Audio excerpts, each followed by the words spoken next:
I'd like to call the meeting to order and welcome you to the regular meeting of the Milwaukie Planning Commission. Agendas and additional copies of staff reports are available on the table in the hall. If you have not picked up an agenda, please do so. It contains important information about the process. If you wish to be included in the mailing list for a decision, please add your name and contact information to the sign-up list located on the table in the hallway. If you wish to testify, please fill out a yellow comment card. We will follow the basic format listed on the back of the agenda. It includes all of the hearing procedure steps. We may vary from the process based on the specific circumstances of each hearing. Next on the agenda is approval of minutes from the January 9th meeting and January 23rd meeting. We'll do January 9th first. Does anyone have any corrections to make? No. I'd like to make a motion to accept the January 9th, 2018 Planning Commission minutes as written. All those in favor? Aye. Opposed? January 23rd, 2018 minutes. Any corrections to make? Nope. Nope. I will entertain a motion to approve the notes as presented. I would like to make a motion to accept the January 23rd, 2018 Planning Commission minutes as written. Seconded. All those in favor? Aye. Opposed? Notes are approved. Are there any informational items from staff? Just the one note that should be clear on the agenda, and that is originally we had another hearing scheduled for tonight, and due to some changes from the applicant for that's been rescheduled and renoticed, so that'll be on your agenda for May 22nd. Great. Audience participation. This is an opportunity to comment on items not on tonight's agenda. If you wish to comment on an item that is on the agenda, there will be time for comments after the presentation. Does anyone wish to comment on an item that is not on tonight's agenda? Okay. The next item is a public hearing on the Milwaukie High School Lake Road Sports Complex. Let's type. A second.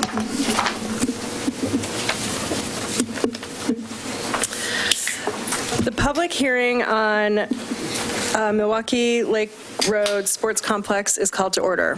The purpose of this hearing is to consider application number CSU-2018-001, VR-2018-003, P-2018-001. Located at 2905 Southeast Lake Road and 11250 Southeast 27th Avenue. The applicant has the burden of proving that the application is consistent with the City of Milwaukee's zoning subdivision ordinance, comprehensive plan, and any applicable municipal code provision. The applicant has the burden of proving that the proposal conforms with all of the city's applicable criteria. I now ask staff to cite the zoning ordinance sections where the criteria can be found. Okay, the applicable sections are Section 19.1006, Type 3 Review, Section 19.904, Community Service Uses, Section 19.301, Low-Density Residential Zones, including the R7 Zone, Chapter 19.500, Supplementary Development Regulations, Chapter 19.600, Off-Street Parking and Loading, Chapter 19.700, Public Facility Improvements, and Section 19.911, Variances. All testimony and evidence must be directed toward the applicable substantive criteria. Failure to address a criterion or raise an issue with sufficient detail to allow the Planning Commission an adequate opportunity to respond to each issue precludes appeal to the City Council based on that issue.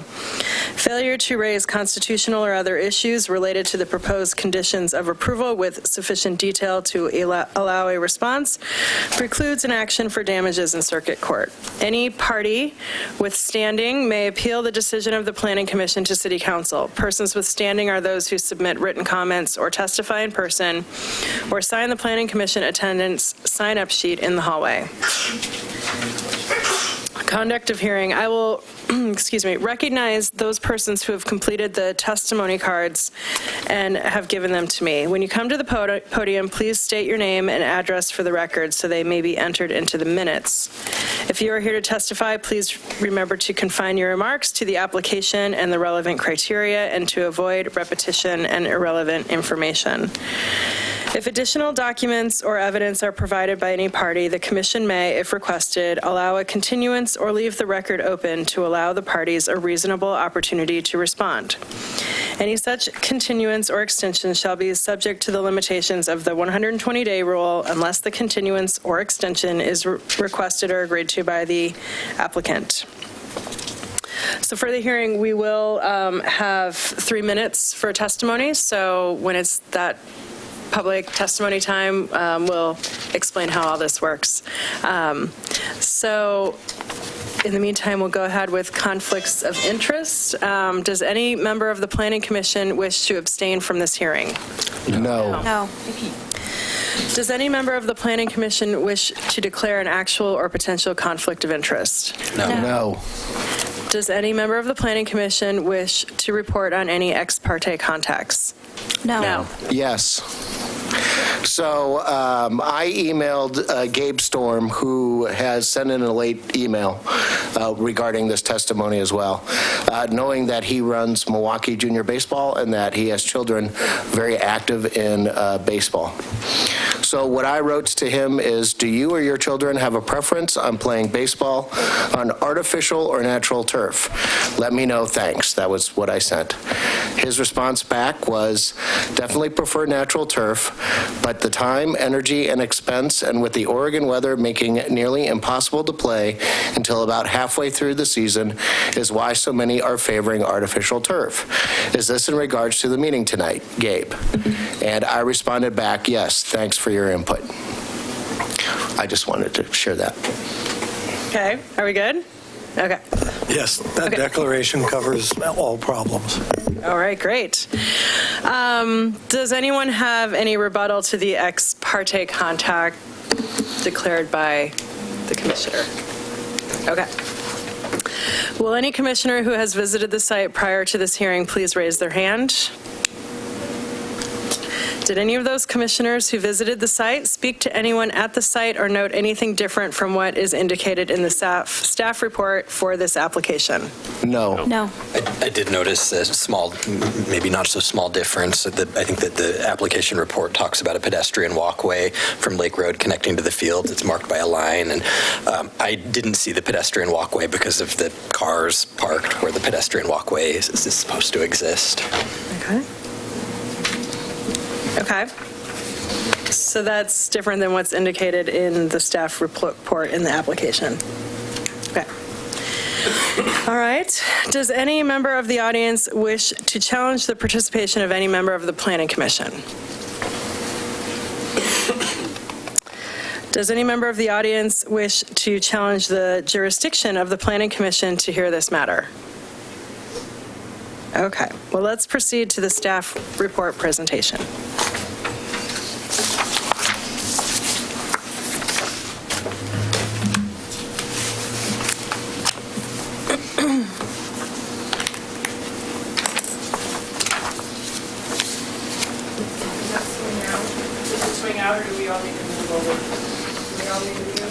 If you want to see the board, you need to move to a place where you can see it. It does not swing out. Brett, do we need those lights on? We're trying to see if we can turn those lights Okay. off. I fiddled with it a little before the meeting and ended up not quite being able to do it. Okay.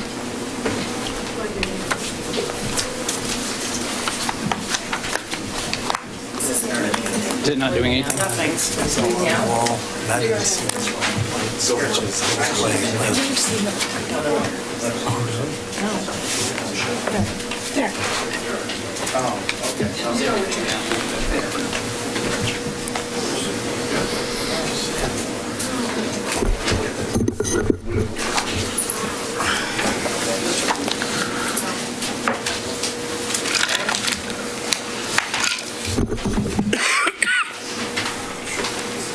All right, good evening, Chair, Commissioners.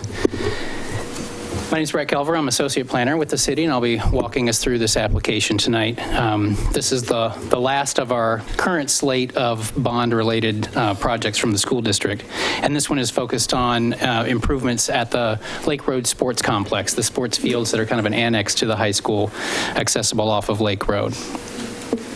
So this application is for a major modification to what's effectively a type of conditional use for the facility to be there. It also includes a variance request related to the height of the proposed field light poles, and also a parking determination to kind of set the appropriate number of parking spaces required for the complex. I want to say before we go further, it's an unfortunate coincidence that there's also an open house for the library project happening right now across the street, which may be affecting turnout one way or the other. I'm not sure when the library open house was scheduled. You guys are obviously a little bit more of a lighthouse in terms of when your meetings happen, and this fell on this night.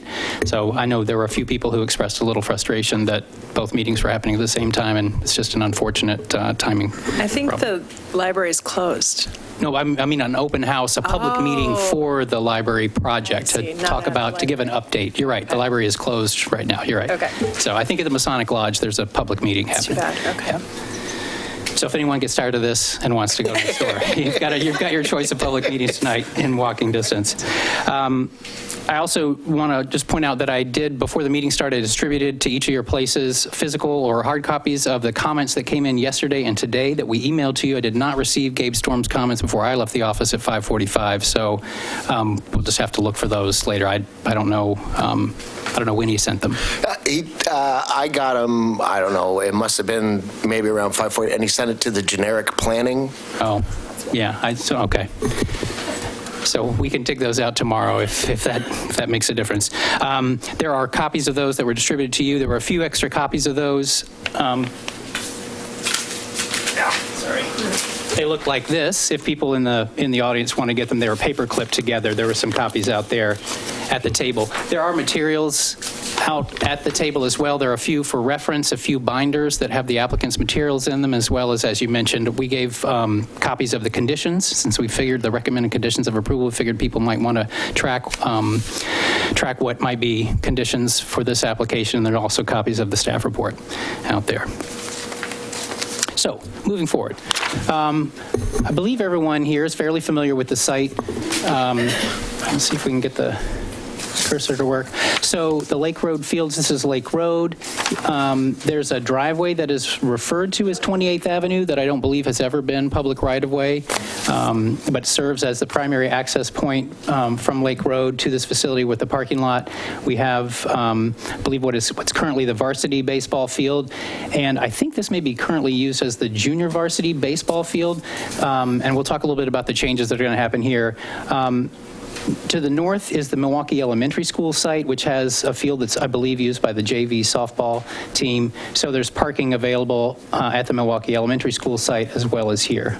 But just for reference, this is the area that we're talking about.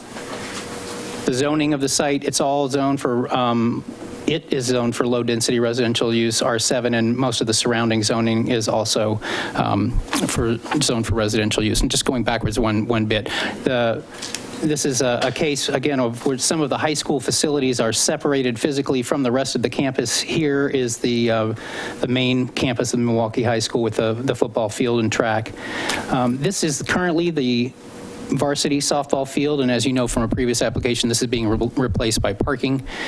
So the Varsity softball activity will move to this spot. The junior varsity baseball team, I think, as we remember from a couple applications ago, is moving to Rao Middle School in the fields there, as I understand it. And the applicant can correct me if I'm off on the details a little bit there. So what we're seeing proposed is essentially an overhaul of the facility. One of the primary features is replacing, for the two varsity fields, baseball and softball, replacing the grass with an artificial turf. The junior varsity softball field at the elementary school site would remain a natural grass field.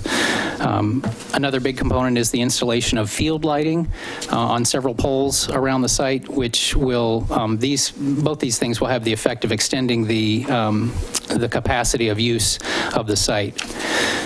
They're also replacing some of the buildings that are on site. There'll be a new restroom building and concession building. They're constructing new grandstands, dugouts, new fencing.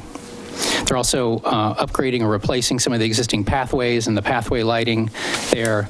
The existing parking area from Lake Road is going to be expanded in a manner of speaking. There's a graveled area at the top of the parking lot that's going to be formally paved and established with a turnaround, as well as a few more parking spaces installed. We'll get some official bike parking up at the site. As proposed, the fields and the field lights would be usable until 10 p.m., as well as the PA system until 10 p.m.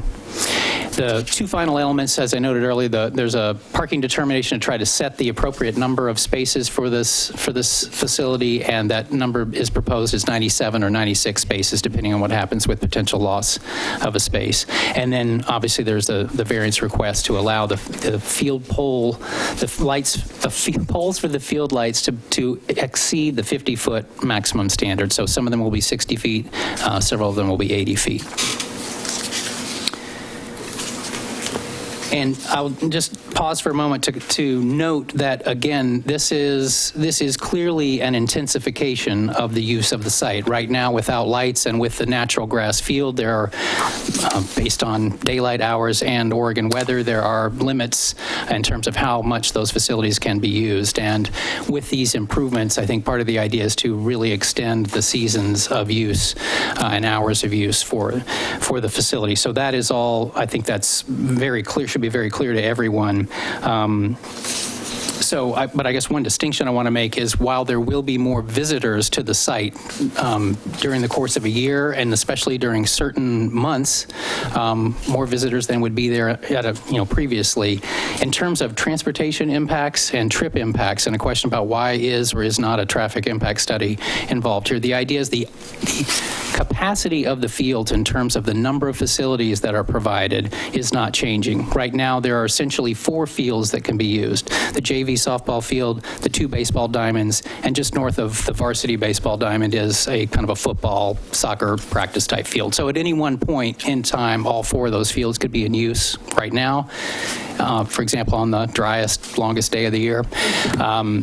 And that will essentially be the same case. There will be essentially 4 facilities that could be used at any one time, whether it's June or January. Now, the number of trips and the PM peak trip impact is not changing at all. So in terms of impacts to our public street system, there's really no increase in trips, even though, again, the point of the CSU is to acknowledge and address the increase in intensity of use of the site. So does anyone have any questions about that before I move forward? Just the transportation part of it. I got a question back there. Questions from the Planning Commission. If you have a question from the public, if you want to fill out a yellow sheet, you can raise your question at that point. But for the time being, I'm addressing the commissioners. Oh, they're out on the yep. Those yellow sheets are right outside on the table. Yeah. So, Brett, just to reiterate, so the intensification of the existing fields does not generate additional trips.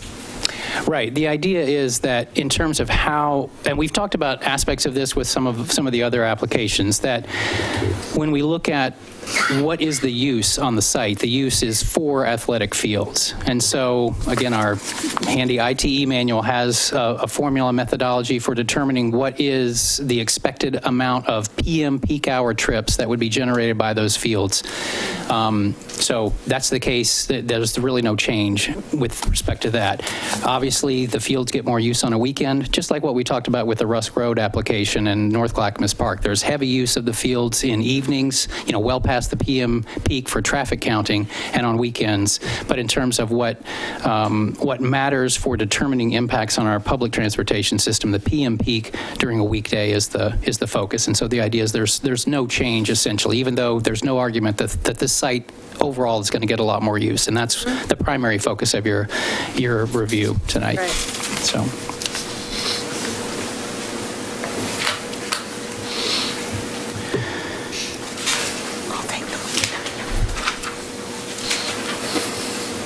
Okay, and just to point out for everyone some basic features of where things are on the site. So with the numbers, number 1, this will become the varsity softball field. Number 2 is a reconfiguration of the varsity baseball field. You can see right now with the underlying aerial photo, the varsity baseball field is oriented this way. We get more than a few fly balls hit out into Lake Road, I think, and so they're reorienting the baseball diamond, and hopefully we'll get a little bit less of that. We'll push the players a little farther away from the road. And then you can see underneath the varsity field, when it's not being used, they're going to, and I'm not exactly sure how it'll be striped or exactly, they have a movable outfield fence here, but there'll be the capacity for a couple of soccer fields or soccer and football field for practice or other youth activities. Not quite shown on this, but represented by number 4 in this arrow. Just to the north is where the JV softball field is on the Milwaukie Elementary School site. And right here at the top of the existing parking area that's currently gravel, we'll get a paved basic turnaround area with additional formalized parking spots off of it with the stormwater planter in the middle. And then the number 6s around the site are kind of representing new or improved pathway connections for the site. And I believe there have been, this is a little bit older version of the plan. I think the applicant could speak to whatever I think there may have been some tweaks with respect to specific pathway locations, but conceptually this, we're getting improved or continued pathway connections around the site. The artificial turf, again, will be here for numbers 1 and 2, the varsity fields with the field lights. I have another diagram that shows that shows the field lights around the site.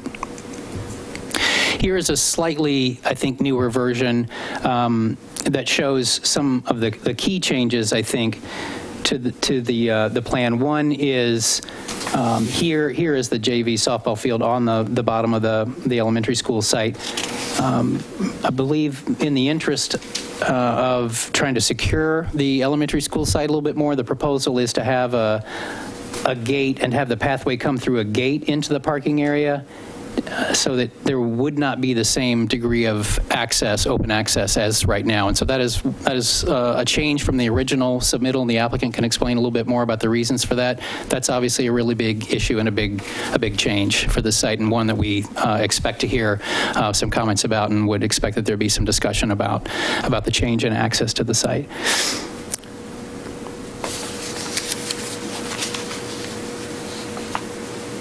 Just a few photos, excuse me, to show some existing conditions on this, for example, is on Lake Road. We have existing sidewalk, curb, landscape strip there. You can see there's a little bit of elevation change from the street up to the facility.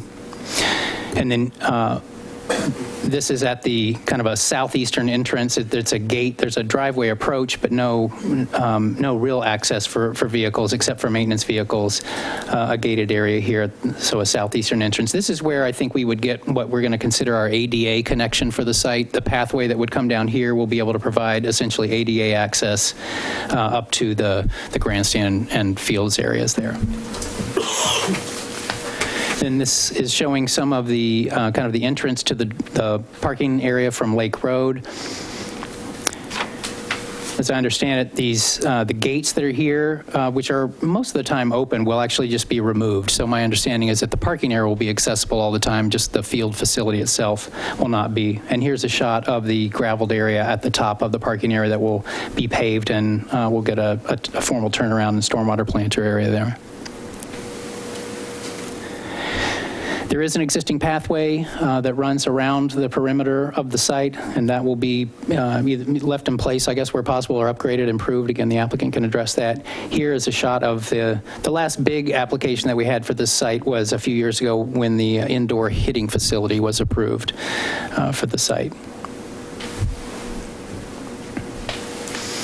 And then at the elementary school site, these are just a few shots of that area. Here's the parking lot associated with the elementary school. There is a kind of a small pathway that serves as like an exercise track around the field facility for the softball area. And again, this pathway will be improved, at least portions of it, related to the kind of the connection with the rest of the field site. But the field itself will be reconditioned, but will remain natural grass, so you understand it. And no lighting is proposed for this, except for lighting the pathway.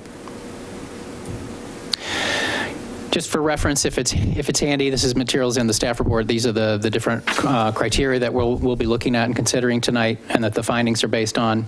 And then again, for reference, the three main things that you're looking to consider here, and the approval criteria for community service uses. I think you're fairly familiar with those related to some of the specific standards in the code, but particularly the hours and levels of operation are going to be a big point of consideration, and also the public benefits, and comparing those to what we understand any negative impacts might be. So I think probably a lot of the issues in your discussion will probably focus on those.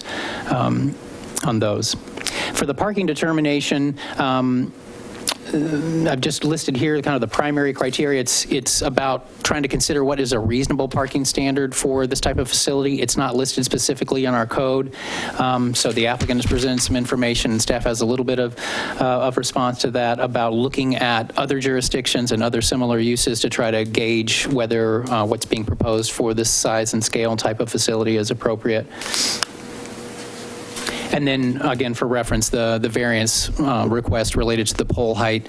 Again, the fundamental elements of this kind of consideration are looking at alternatives, looking at kind of, again, whether it's a reasonable and appropriate request, and, again, talking about what is being done or could be done to mitigate any impacts. So for the variance request, we'll be focusing on the field light pole height. In the staff report, we identified a few key issues related to parking and the parking question, related to compatibility overall of this facility with the surrounding area, and talking about access, both access for all modes, and then the larger question of access for the public in general. And this relates a little bit to, again, the quest by the district to try to secure the facility a little bit more. So these are all things that I'll talk just a little bit about to try to prime the pump for your discussion and to frame the presentation of testimony from folks. So related to the first issue, parking, showing a kind of a close-up of the proposed parking arrangement. One thing I will note is that the original proposal, this is essentially where my cursor is, or the mouse is showing the kind of the end of the existing parking area. We're going to get some restriping and a couple of interior landscaped islands, looking for additional screening at this side of the parking area to block headlights and provide a little more buffering between this part of the parking area and the adjacent properties to the west. We'll get additional buffering and screening kind of around the turnaround as well. Originally, what was shown was 5 new spaces that were parallel spaces that extended a little farther south down the driveway. It looks like the applicant has revised this to provide still 5 spaces, but ones that are pull-in or kind of 90-degree spaces. So right now, between the spaces that are available at the elementary school and at the existing Lake Road parking lot, we've got 81 spaces, at least formal spaces. I think there are a lot more vehicles that park up there, obviously, during some events. Some of them are parking in that gravel area, so it's a little bit of a toss-up of whether or not that's really new parking. I mean, it's clearly new in that it's what we'd like it to be. It's paved, the stormwater's being addressed, it's striped, it's very formalized. Sounds like sometimes there are vehicles parking in the no parking area down the driveway, which is intended to be a pedestrian path and is striped for no parking. But with the proposed improvements, the applicant's looking to add 16 spaces, which would get us up to 97 for both sites together. And as I noted before, the idea in terms of trip generation is that our expectations is that for the PM peak hours during the weekday, the trip generation is expected to be the same. But the question is, does this configuration provide adequate parking for the site? And maybe we'll hear a little bit more from people about whether there are problems that may not be addressed adequately by this. It looks like there may be an opportunity in terms of space with this configuration to perhaps add some additional head-in spaces a little farther down and take advantage of that area that was going to be dedicated for parallel parking. So if it seems like 97 isn't a number that appears to be working in terms of your discussion, maybe there's an opportunity to add a little bit more parking there. Brett, just to confirm, how many total parking stalls are in this Lake Road access area? Let me look at my... I guess I could count them.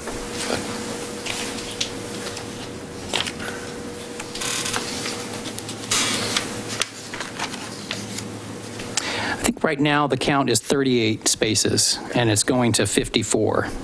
Thank you.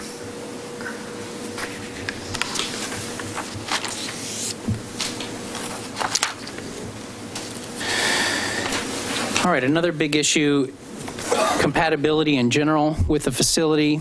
As we noted before, it's obviously increasing the intensity of use of the site. And this will be going from a site that could be used, we're getting into, I think, right now, the kind of the normal time where you might expect to see more usage of this facility with the increased daylight and a little bit drier weather. In the future, with these improvements, you could potentially see use throughout the year. So that's certainly a consideration in terms of weighing the benefits versus the impacts. One of the things that we got a few comments about and wanted to address with some conditions, as I noted before, we're trying to provide a little bit more screening along the edge of the western edge of the Lake Road, the parking lot off Lake Road, to provide a little bit better screening there. We've seen the photometric plans from the applicant related to the levels of lighting that will be provided for the fields, as well as the levels of light spill or trespass at the property lines. And in our assessment, it looks like those light spill levels are adequate. It looks like there's a lot that's been done, I think, with light fixture technology for projection and shielding, and it looks like the way they've got this configured that the light will be primarily focused on the fields with very minimal in areas where we don't want it. Obviously, there may be a larger ambient glow, just like we have, from cities or areas that are lighted. In terms of glare, though, and what you might expect to creep across the property line, it looks like it's pretty low levels. There are some questions about the pathway lights. They're proposed to be, I think, 12-foot poles. There's been at least one comment and suggestion about would it be reasonable or workable to have lower level light so that the lighting is focused more on the path itself. The applicant can address whether there may be some other security issues or concerns that they're trying to meet there, and maybe can talk a little bit more about some of the options or alternatives there. But again, the photometrics for the pathway lights appear to show a fairly low or minimal level of light spill at the boundaries. As I understand it, there is currently a PA system, a public address system that is used for games. Maybe some of you or the people in the audience can speak a little bit more anecdotally about that. And I believe it's probably focused on the Varsity field.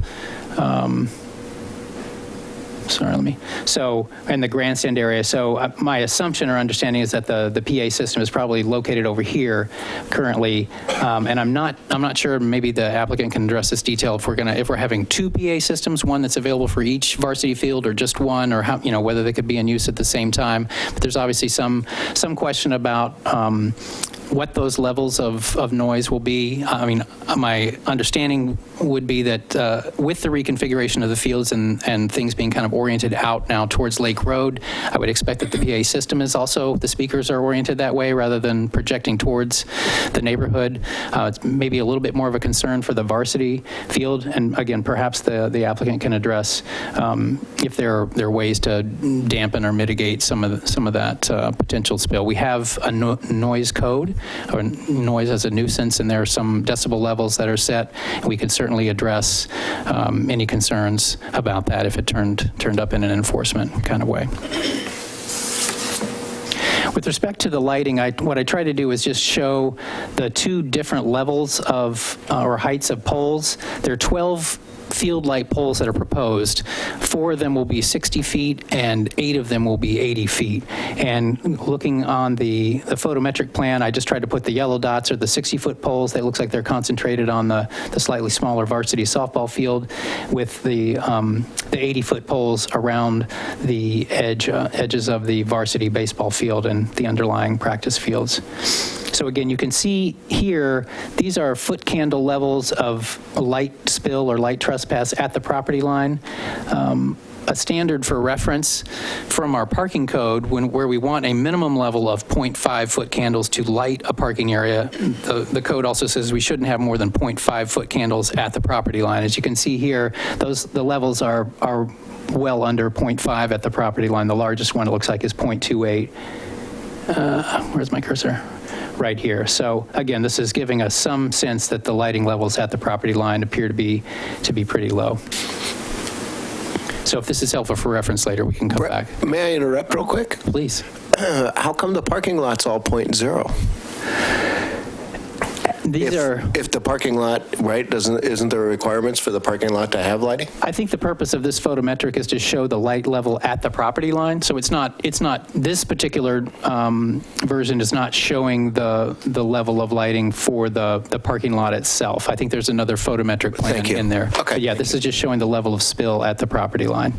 So 0.0 is good there. And then for the third issue of access in general, we think that the kind of the largest, a large question is about this issue of changing the ability of the public to access the site at a given time. And there are pros and cons here. The applicant can certainly speak more to that, and you may hear from other people about their concerns or questions about that. Right now, in some respects, the facility, practically speaking, serves, I guess, as almost a type of park.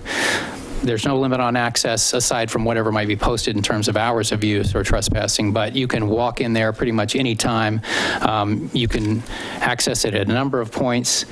For example, down here at the southeast driveway from Lake Road, you can walk up the driveway to the parking area. You can come from the elementary school, and you can get all through all parts of this site right now. And just the couple times that I was up there for sign posting and checking on signs, I definitely saw people up there using it, and it sounds like it is certainly a community resource right now.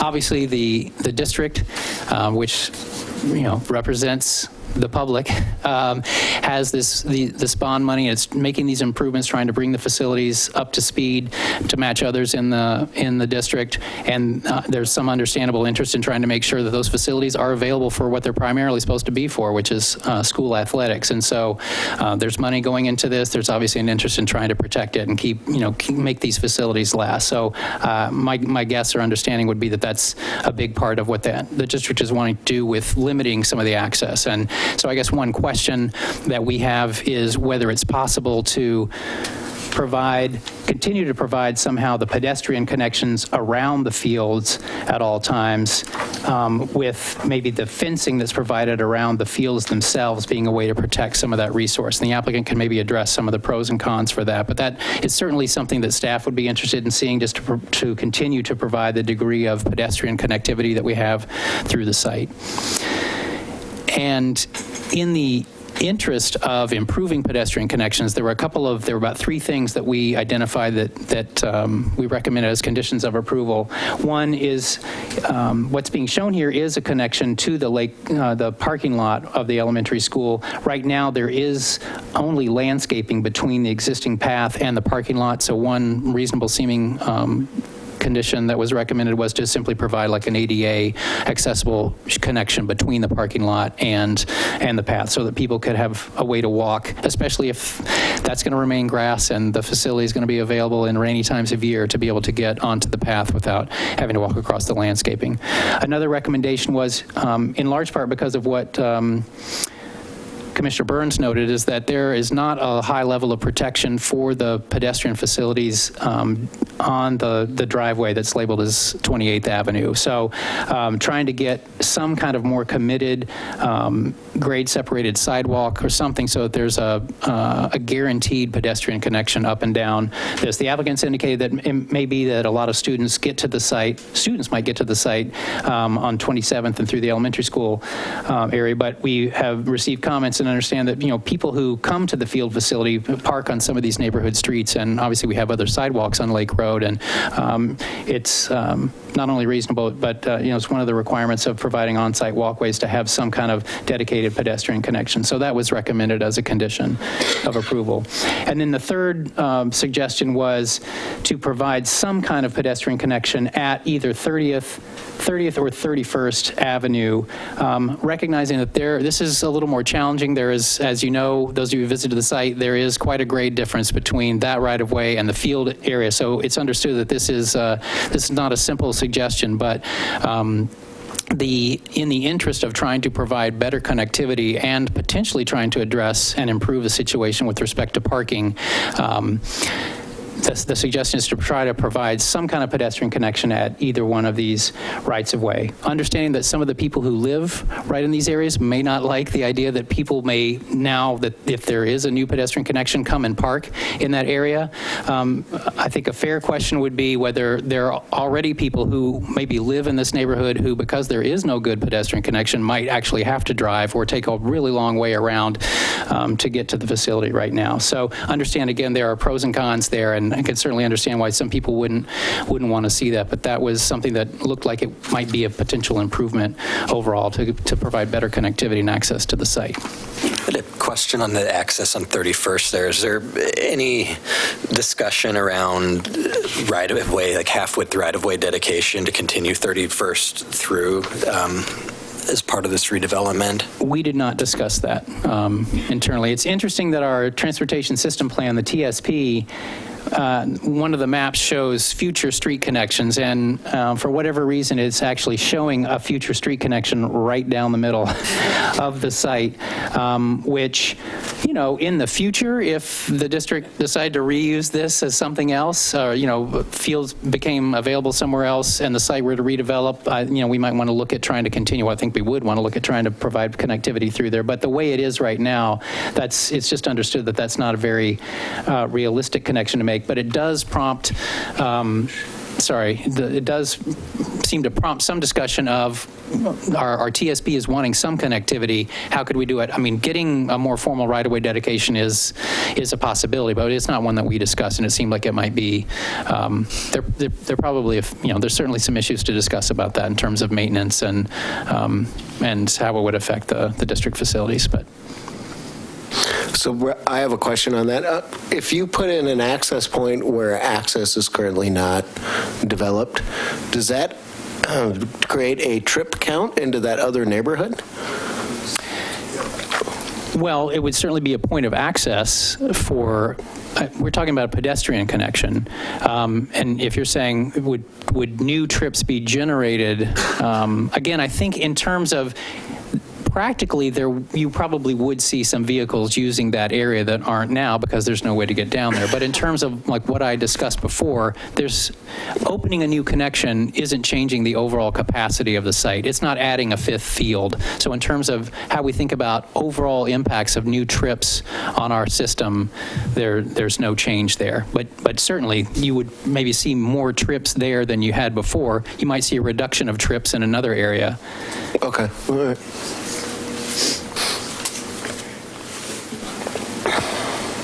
I guess I thought I'd try to meet head on the issue of stormwater management, which has come up a lot at some of the other hearings. I understand that a couple of the commissioners have I don't know if there's a set date yet for some discussion with the city's engineering director about this, but I wanted to just respond to a couple of things that were commented on and try to make some distinctions here. You know, we are aware of a few problems with stormwater management right now, even if nothing was being proposed at the site. We had comments and photos from Ray Bryan showing some stormwater running from the JV softball field across the path and onto adjacent property. And we have the authority to deal with that and the responsibility to deal with that, you know, when we know about it. So even if we didn't have an application we were working on, we could and would work with the district to deal with that problem. And I think what we'll do is the engineering department, as they're reviewing the plans and the permits that are necessary for reconditioning that field, will take the opportunity to make sure that we're addressing that stormwater runoff problem so that we're not having water running from the site there onto another property. Brett, is that a guarantee or is that just a wish list? Well, I think it's a guarantee in the sense that the code prohibits stormwater from being directed or, you know, running from one property to another. So I don't know exactly what the detail will be of how the solution will look, but I guess it's guaranteed in that you're not supposed to have that happen. Okay. So, and similarly with the problems that we have heard about, the purple is showing our existing stormwater system. running through the field site. We heard issues of stormwater kind of running down from the existing field facility onto 2805 Lake Road property, water running across the sidewalk, water bubbling up from one of these catch basins here. And this is, again, another issue that we will take the opportunity of this application to deal with in conjunction with the other improvements, but it's one that we would need to solve anyway. And I guess a couple things I'll point out are that I keep losing myself. This catch basin that one comment questioned whether or not it was functioning properly. It sounded like it might be blocked, and I guess I just wanted to point out that it's not actually designed to connect to anything. It's a little bit of it's almost like a bubbler kind of feature. What happens is it's a place where stormwater comes down, and then when it bubbles up, it just runs down the street, down the curb, into another catch basin. We have a capital improvement, so that's not malfunctioning, really. It's just, it doesn't look like necessarily it's working if you see it going into a grate and then coming back up and running down the street. But we have a capital improvement project for some stormwater improvements on Lake Road, and as I understand it, replacing the clay pipe that's there. And as part of that project, we will actually make that connection. So for whatever it's worth, that will be dealt with. And the stormwater management that needs to happen for the improvements that are proposed on the fields will give us the opportunity to make sure that we're getting stormwater treated and directed into the piping system as it needs to be. So I think, again, the guarantee should be that as a result of the project, we're solving these existing stormwater problems. So that's one package of things. The other package is maybe the age-old question of, so what's going to happen with stormwater for the new stuff? We've got artificial turf going in. How's it going to be drained and dealt with? We also have a few new buildings, small accessory structures, and we're having some pathway that's going to be installed that should be permeable, so that's not as much of a stormwater issue. And the applicant a couple things are happening. We're getting a stormwater facility in the middle of the turnaround in the parking area that's going to deal with that new pavement, and then there's another planter that's going to be constructed just south of the hitting facility to deal with the runoff from the new dugouts, the new concession stand building, and the fields, as I understand it, they have their own drainage system. So in terms of, and here's where we make a distinction, I guess, between quantity and quality. So the quantity of runoff is going to be dealt with through the system that's going to be installed under the fields. The quality issue, I guess I would note that for synthetic fields, and this is just another current standards issue, our current standards don't make a distinction, I guess, between artificial turf and natural turf. It considers them both to be pervious or permeable features. And so if you want to talk about some of the questions about toxicity of the synthetic fields materials and trying to weigh pros and cons between pesticide use and mowing versus whatever might be the issues of toxicity with that, I guess I just wanted to point out that from the quality aspect, I think we're looking at them kind of as being similar. So, but quantity-wise, the artificial turf definitely has much more drainage and adds much more water into the system.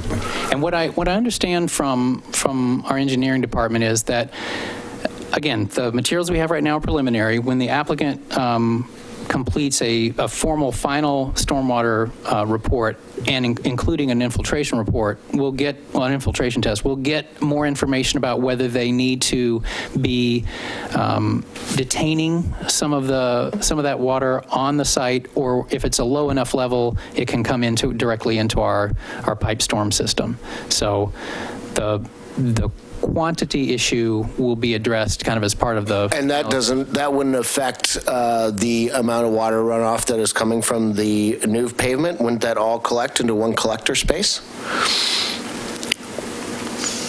As I understand it, here's the distinction is the new impervious surface, so new pavement that isn't permeable, and the walkways are supposed to be permeable. So the roofs of the dugouts, the concession building, that kind of impervious area has to be treated for quality as well as manage for quantity of runoff. And so the planters that are proposed for that address that issue. The runoff from the fields is handled almost more like an infiltration, in an infiltration kind of way. So depending on what the infiltration level is on the site, if the site has good enough drainage that water from the fields can be, there can be chambers built or something so that it can, if it's so much that it can be dealt with on the site. If the infiltration rate is different, it can go directly into our system. So your answer is that nobody really knows because nobody has done the work yet. Well, this is the issue that we've come up with stormwater is at this stage, the materials that we have from the applicant, as appropriate, are preliminary. So the applicant's not required before they get this approval to go all the way through all the rigors of a final stormwater report. So what they've given us is preliminary information, which suggests and suggests that the site has the capacity to handle it. The details of how it will be are what needs to be worked out. Still, do you have concerns about whether or not the volume of water is? Yeah, well, what I really have concerns is the difference between artificial and natural turf, and what are the absorption rates and infiltration rates, and what does that mean on the stormwater system? That question cannot be answered until 6 months down the road. So it makes it very hard to make a determination like that. Well, what are you trying to determine about? Because you're not supposed to be reviewing the details of the stormwater report in terms of whether or not it meets our standards. No. Okay. My question is that what is the absorption rate and infiltration rate of natural grass versus artificial turf? And I guess I would say it doesn't matter at the end, because whatever the final report says is the infiltration capacity of that site will be used to determine the specifics of how the stormwater is I handled. realize to the code it doesn't matter, but it may matter in my decision this evening. I guess then I would say that the code guarantees that the stormwater will be dealt with. Okay, no, I get it. And where it's not being dealt with, like where we're aware of problems, like the couple that I discussed earlier, we have the authority and the ability to come in and work with the property owner to solve the problem. So I understand your point. But so infiltration, if I was leaving the fields as they are, grass, they have whatever infiltration rate one would do a test and find out that soil can handle.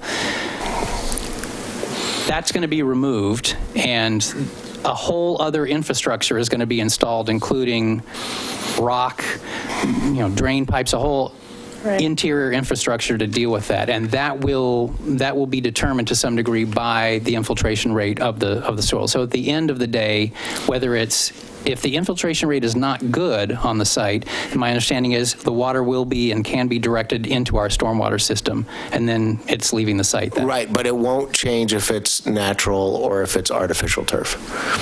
Irregardless of the infiltration rate, the system will be built to be able to handle whatever is decided on tonight.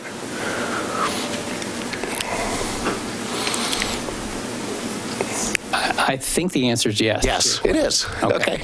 I get it. I understand it. Okay. Not happy about it, but I get it. You would like there to be a more conclusive stormwater determination at this stage. When we get to deliberations or when we get to questions to you, I'll ask more.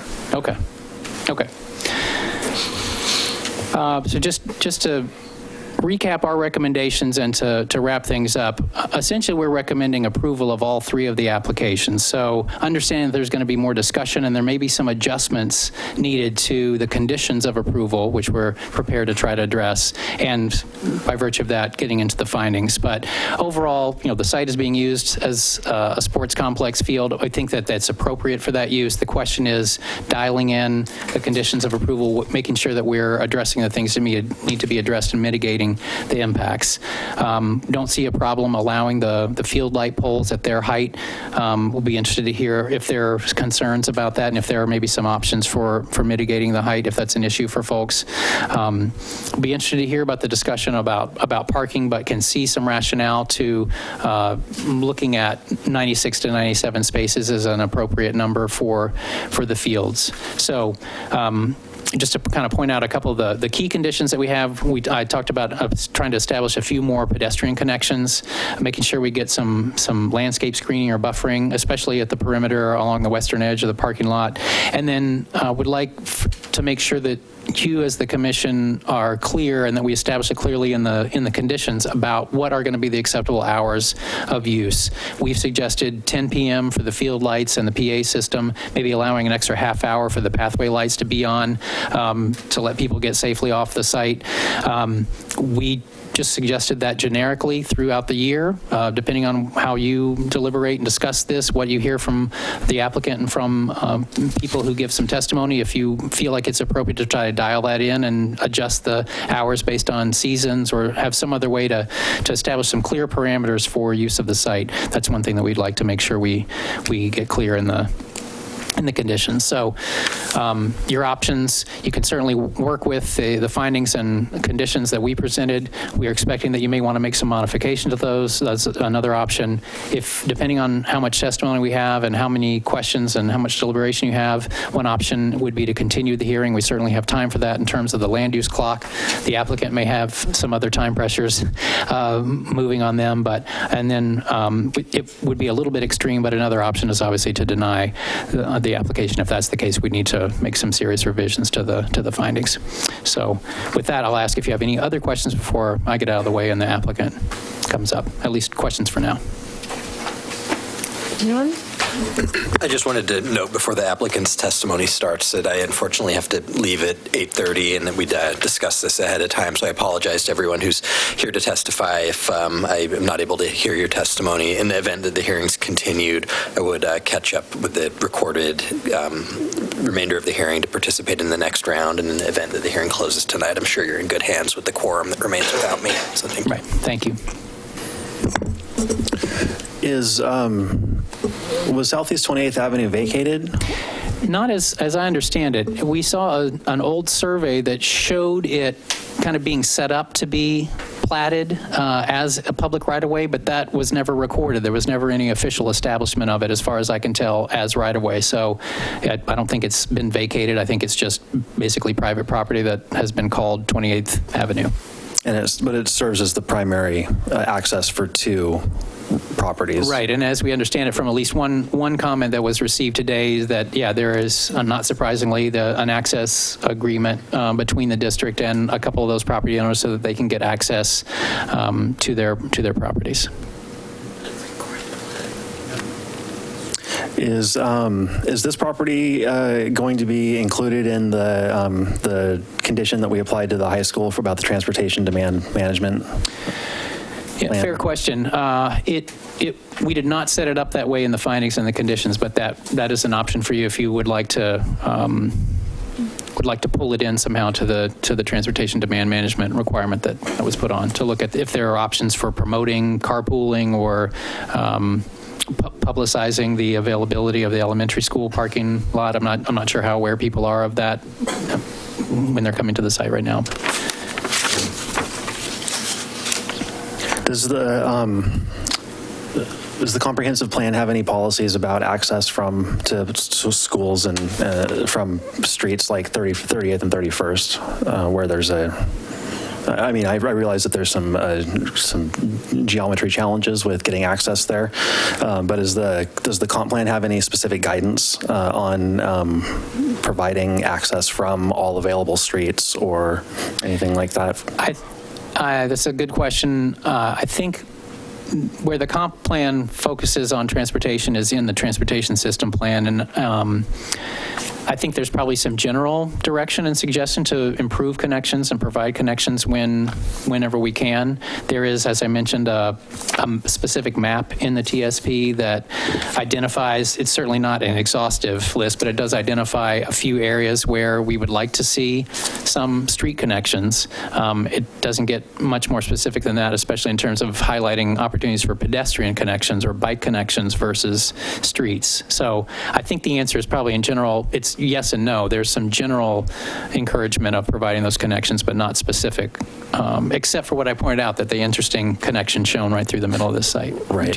And then the stormwater connection that you had mentioned on Lake Road, that is in the 5-year capital improvement plan already? Yeah, I believe actually something will be happening this summer with the replacement of the clay pipe, which I think will address that bubbler issue. And then I think in conjunction with improvements to Main Street, where they're lowering the road a little bit under the railroad trestle, I think there's going to be, what I understand from talking to one of our engineers, there's supposed to be like a stormwater quality facility installed there it's not intended to handle all the stormwater from that whole area, but it will certainly capture and deal with a lot of runoff from Lake Road. And so by extension, I guess some of the runoff from this would make it in there. And so I believe there are things that are very imminent in a project way.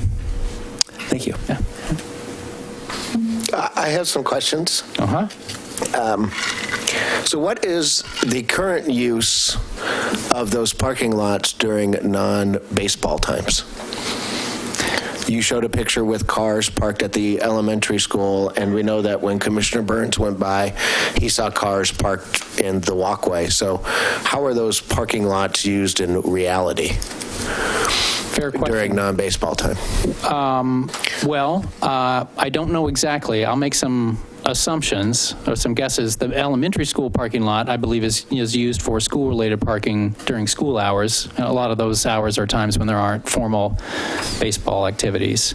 The parking area off Lake Road, my understanding is that, again, it probably is, it's certainly accessible, as I understand it, most of the time, and it's probably used by people who might go up there to have lunch, to walk their dog, walk around. I don't know that there's a formal use. Could it be used by students as student parking? Oh, well, right, sorry. I missed that softball, if that's what you were trying to throw up. Currently, and pun intended, currently the arrangement, well, it's just kind of changing now. We noted this in the staff report, but prior to the application that you dealt with about the renovation of the high school, the district had gotten a variance to formally count the parking spaces at the sports field complex off Lake Road, that Lake Road parking lot, as part of the minimum required parking for the high school. So technically, before all these applications were happening this year, those parking spaces were to be accessible for student parking use. The variance request that they got was because they're much farther than, well, not much farther, but they're farther than 1,000 feet from the school, which is the kind of the maximum distance that the code generally allows for shared parking. So currently, they're considered shared parking spaces for the high school until the recent approval, where we kind of reevaluated the parking need at the high school and determined that with the new lot being proposed, the reconfiguration of the other lot at the high school, that and with the determination or modification that they did, it was determined that basically these spaces are kind of out of play now. They don't have to be, or not technically being counted as parking for the high school. So currently there are 54 parking spaces there now, correct? Is that what I heard you say? 38 is the number that are there now. And the new parking lot that was granted to the school district, how many parking spaces was that? I think it was in the 90s. I think it was 90, 92. So if this is shut off access, the new proposed plan for the high school has at least enough fill-in for what may be used currently. You're saying that if it gets shut off, right, and the kids can't park there anymore, right, as the current condition is, but we allowed a new parking lot. So if you have 38 spaces there now, right, and you allowed for a 90 lot, that you have a net plus of 60 parking spots. Right, yeah. And does the city know the current time of baseball? Well, just from... And the current time that the elementary school teachers leave and all that? I'm just really trying to decide if there is a conflict of interest between the elementary school parking lot, I guess is my real question. Oh. So what's the relationship of the hours of school use of the elementary school parking lot versus the activities that happen at the school site? I think the applicant, I think, can speak more to that, and I think they did address that in some of their supplementary materials, because that question came up. And I think that overall there is not a great conflict, as we understand it, that as the applicant has stated, the hours of use of some of the athletic activities start around 3:30 or so, which I think is no or very little conflict with the elementary school regular hours. School gets out at 2:15. Currently. What time do the teachers leave? 2:30? When they're done working. There you go. My next question is that you had responded back to a citizen that sent in testimony about the artificial turf versus natural grass, and that the city does not have qualifications to determine toxicity of artificial turf or the ecological effects or the warming effects or anything like that. Can the city provide an expert in that, or was that just a quick answer? You hire ESA all the time. I mean, do they have an expert that can talk about that? Or do you have experience with the Milwaukie football field, which used to be grass, which is now artificial turf? Right.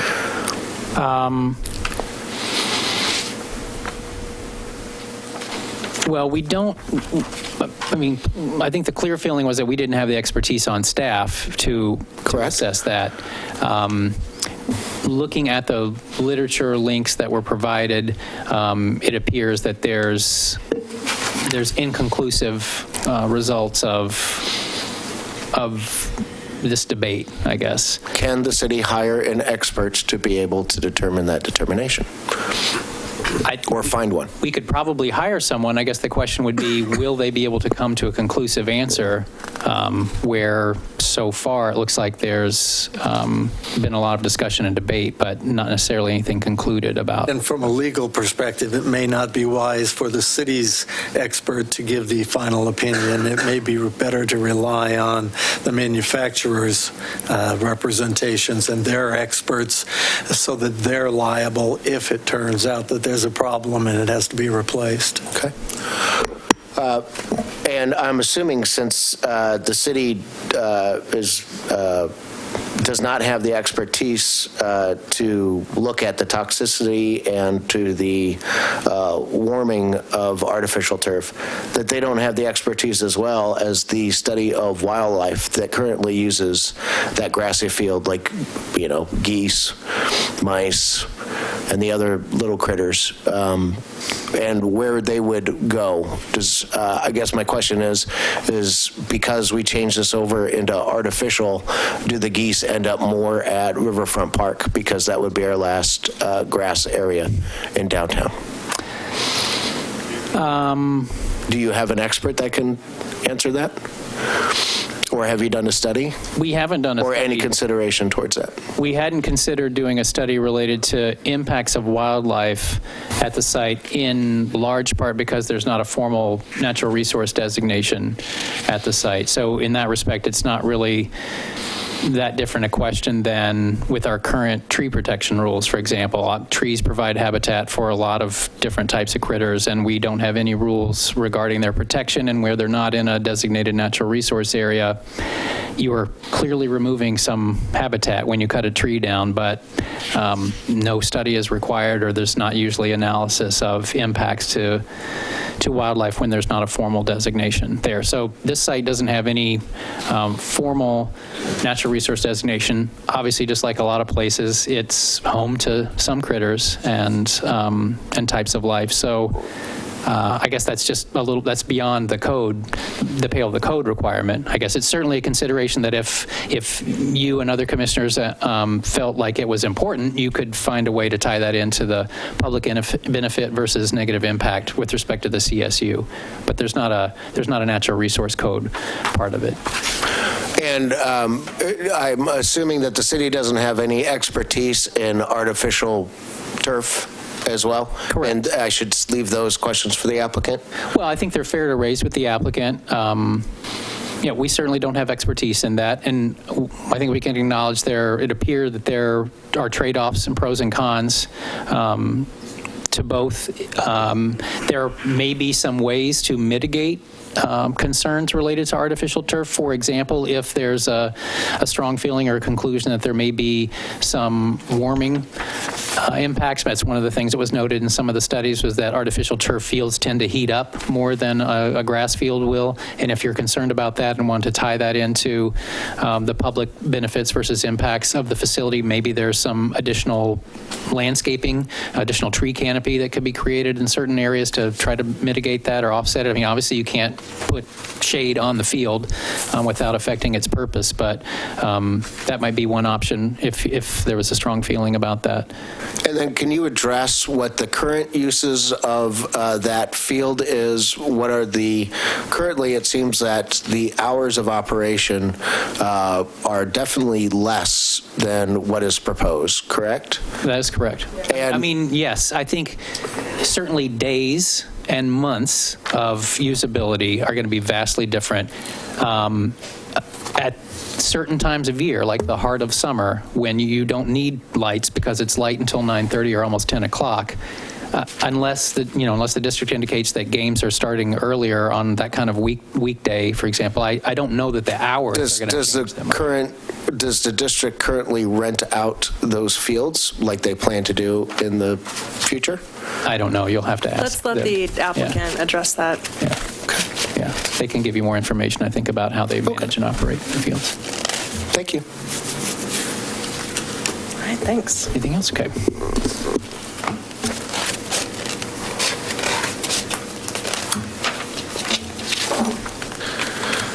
And Brett, because I have seen this communication that was sent generically to the planet, and I read it, and since nobody else has seen it, I am turning on my phone right now, and I'm going to forward it to you. You can get email here, right? No. You can't get any email? I'm not logged into I don't have a way to log into well, I could get into the computer, I guess, and kind of, do an online. Do you want this communication to read it off my phone? Or do you want me or do you want to submit it later? I don't know what to do. I've already read this, and I assumed that it was general knowledge. I think you've read it into the record, so it probably suffices. It was a different email. If you can forward it to my city email, I can try to figure out if there's a way that I can log in somewhere while the applicant's making their presentation. Did nobody else get the email? No, I haven't looked at. Sent at 5:35? Directed to planning? Please read it. Okay, well, we'll let you figure out that technical piece there. Thank you, Brett. I just want to be up on the up and up. Thank you. Okay.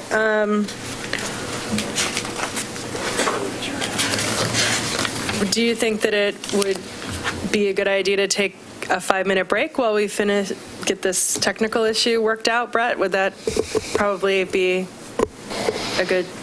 Yeah, I mean, if we take a few minutes, I can try to log in here and find out if I can print this somewhere where we can see it, or I could at least put it on the screen. I'm sorry, I didn't mean to be a pain. I just want to make sure that everybody's on the up and This up. happens sometimes with the gap between leaving the office to get to the hearing and comments coming in at the last minute. So let's just take a 5-minute break. Okay. And we'll reconvene. Did do the right thing.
that we can distribute it to people, but we do have the email up on the screen. Okay.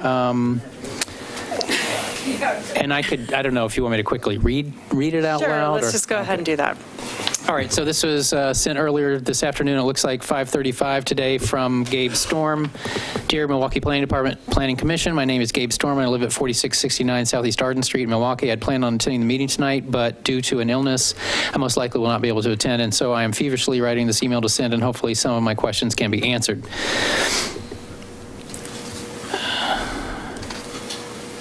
First off, I am writing to give my full support of the project and the huge benefits that it will provide our kids and our community. This field has been needed in our community for quite some time. As a graduate of Milwaukie High School in 1992 there, and been very few updates or upgrades to these facilities, and it is, in my opinion, long overdue. I understand that neighbors have concerns about the lighting, which has been addressed to my satisfaction, and the possibility of too much noise due to a PA system.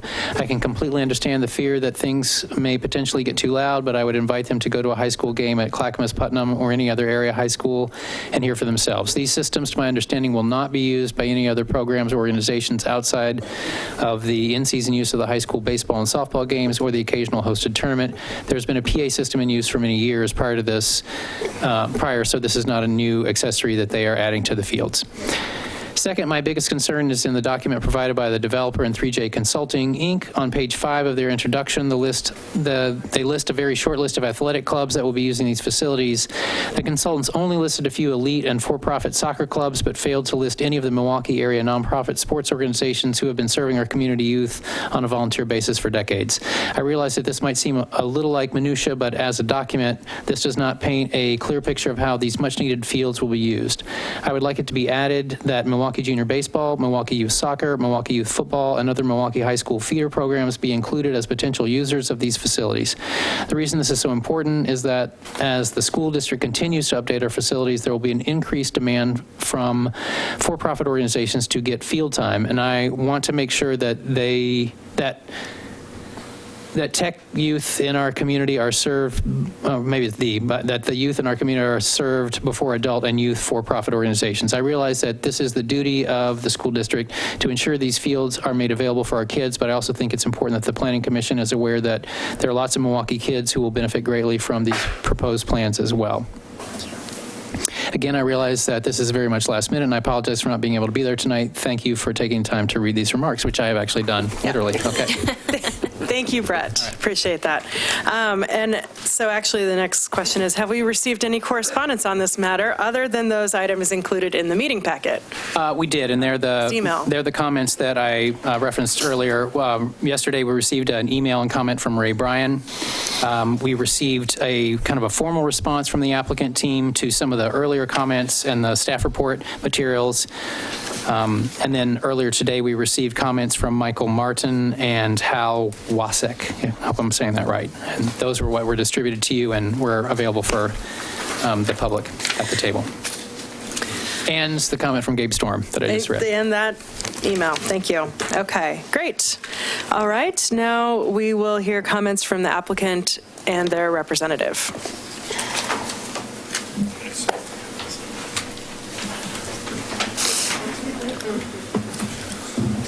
Good evening, members of the commission. For the record, my name is Andrew Tull. I'm with 3J Consulting. Our address is 5075 Southwest Griffith Drive, Suite 150 in Beaverton, Oregon, 97005. To my right. Good evening. Glad to be here again. David Hobbs, Capital Projects Director for North Clackamas Schools. Our address is 4444 Southeast Lake Road in Milwaukie. Thank you. Very excited to be here tonight for another great project that's been rolled out by the North Clackamas School District's bond. This is the third one that you're seeing from the district, and obviously it's drawn some interest. I think we have a lot of baseball and softball fans in the audience tonight. Looking forward to hearing from them later. I wanted to thank you for your time tonight. We recognize the fact that you're here on a volunteer basis and certainly appreciate your thoughtfulness and your consideration of these applications that come before you. Also wanted to take a moment just to thank staff for their help as usual in getting through these applications. These are complicated issues, complicated criteria, and as Brett took over an hour to make his presentation, you can see the myriad of issues that we're dealing with on these sites, and I really appreciate his thorough look at this project as it's been presented. We've made it particularly difficult for him because we've been changing the plans after submission and changing them maybe up until tonight even. So it's been great for him to give us his attention and keep up with the moving targets we presented for him. I wanted to let you know that also in the audience with us tonight, we've got Rudy Shruver from Brick Architects, who's here to talk about any architectural issues, Mark Bargenda from Heary International, who's going to be the project manager and the district's representative during construction, and we've got Dan Hoff, who's the civil engineer on the project, who we'll probably bring up later to talk about stormwater issues. With that, I wanted to talk about, I guess, I have a bit of a presentation. We're going to be asking for a couple of tweaks to the conditions of approval, but there's a lot of questions on the table, and I'm just going to start with a brief sort of response to some of these questions as they've been asked. I've been taking notes, and I'll try to give you my best response. And David, just jump in if you'd like to add anything, or stop me if I'm going in a wrong direction.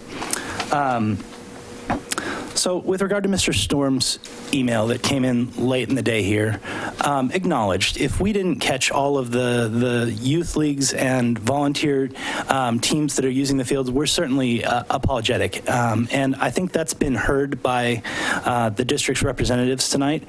And even though these will be much higher quality facilities and they will attract more sort of elite league teams wanting to get field time, I think the district is committed to also recognizing the fact that there's a lot of youth leagues coming up, and these are the future players, the future high school students. So his words are not lost tonight, and they've certainly been taken into account. And just to jump in and emphasize on that, one of the goals with this complex and the conversion of this to turf fields is to provide a similar playing environment to what we have on the east side of our district out at Hoodview Park, which we now have taken possession of, which is a fundamental quality baseball, softball complex that meets many of the requirements, but it serves mostly the east side of the county. This is going to be core for Milwaukie sports groups and youth associations, for-profit and non-profit, for use of these fields, and it's going to be great for these kids and a great environment for them to play on. Right. One of the other issues that came up tonight already in staff's testimony and through some of the questions is with regard to the lighting. I can say that the current lighting system that's being proposed is amazing compared to what was even on the market 3 or 4 years ago. The LED systems that are put in place, it's like you're standing in a dark room when you're 10 feet out of the light. Obviously, there'll be a little ambient glow, but it's just amazing the way that they can direct the light. It helps that this site is in a bit of a bowl adjacent to the residential properties on the edge, but we're not anticipating any light spill, and it doesn't seem like that's been a significant issue from the comments that have been received by the community. We do have some thoughts about the proposed parking lot lighting and the lighting that's going to be along the pathways. I guess my first comment is what we've proposed meets the city's criteria. We are proposing 12-foot poles. We would potentially consider going with a more bollard-style lighting, but we need a lot more of them in order to get the same level of lighting. And then long-term, they become a maintenance and vandalism issue because you've got these fixtures that are now available at hand level. So somebody with ill intent, I guess, could wreak a lot of damage very easily by having lights at sort of, the 4 foot or 3 foot level. So for the district's long-term maintenance and management of those fixtures, having them taller is better spending of the public dollars to put them in, and it allows for easier maintenance and avoidance of vandalism. Those are our initial thoughts on that, but we're happy to talk about it a little more as we go on. With regard to the overall parking, because the city didn't have a code, as Brett mentioned, we went through and looked at a couple of other jurisdictions and found that the standard that we're going to be reaching, which is 96, 97 stalls, is comparable to the city of Portland, the city of Happy Valley standards. It's not unusual to have 30 to 40 parking stalls available per field. So we feel fairly comfortable about that. With regard to the overlap of parking between school use and field use, as pointed out by Chair Travis, the elementary school gets out at 2:15, the teachers leave shortly thereafter.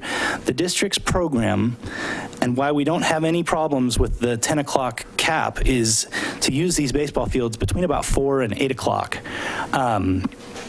So we don't have any problem saying that we've got to shut down by 10, and we don't anticipate any significant parking overlaps, except for the odd event that gets double scheduled at a school. And unfortunately, if you've got kids, you realize sometimes that happens. Sometimes it's easier to get in and park. Sometimes it's really tough. With regard to the PA system, I think it was even mentioned in the email from Mr. Gabe that came through. There is an existing PA system now. One of the comments that came in from the neighbors asked if there was an existing PA system now. I believe that resident lives very near to the school, so I think what's happening now is going to be similar to what's happening in the future, except there's going to be 2 PA systems. There'll be 2 press boxes, one for the softball field, one for the baseball field, and they'll only be used by the school during the programming hours, which is 4 to 8 p.m. So we don't anticipate significant negative impacts as a result of that. With regard to the transportation system plan, I am of the opinion that as an R7 zone site, if this site were to redevelop at some point in the future, if the district no longer found this to be useful, that would be the time to be looking for TSP level and comprehensive plan level transportation improvements. But as we're just basically performing a maintenance upgrade activity here, it's not the time to necessarily poke right-of-way or roads through the site. Once we've given our presentation, I'm going to invite Dan Hoff to come up and talk specifically about stormwater. He's the civil engineer for the project.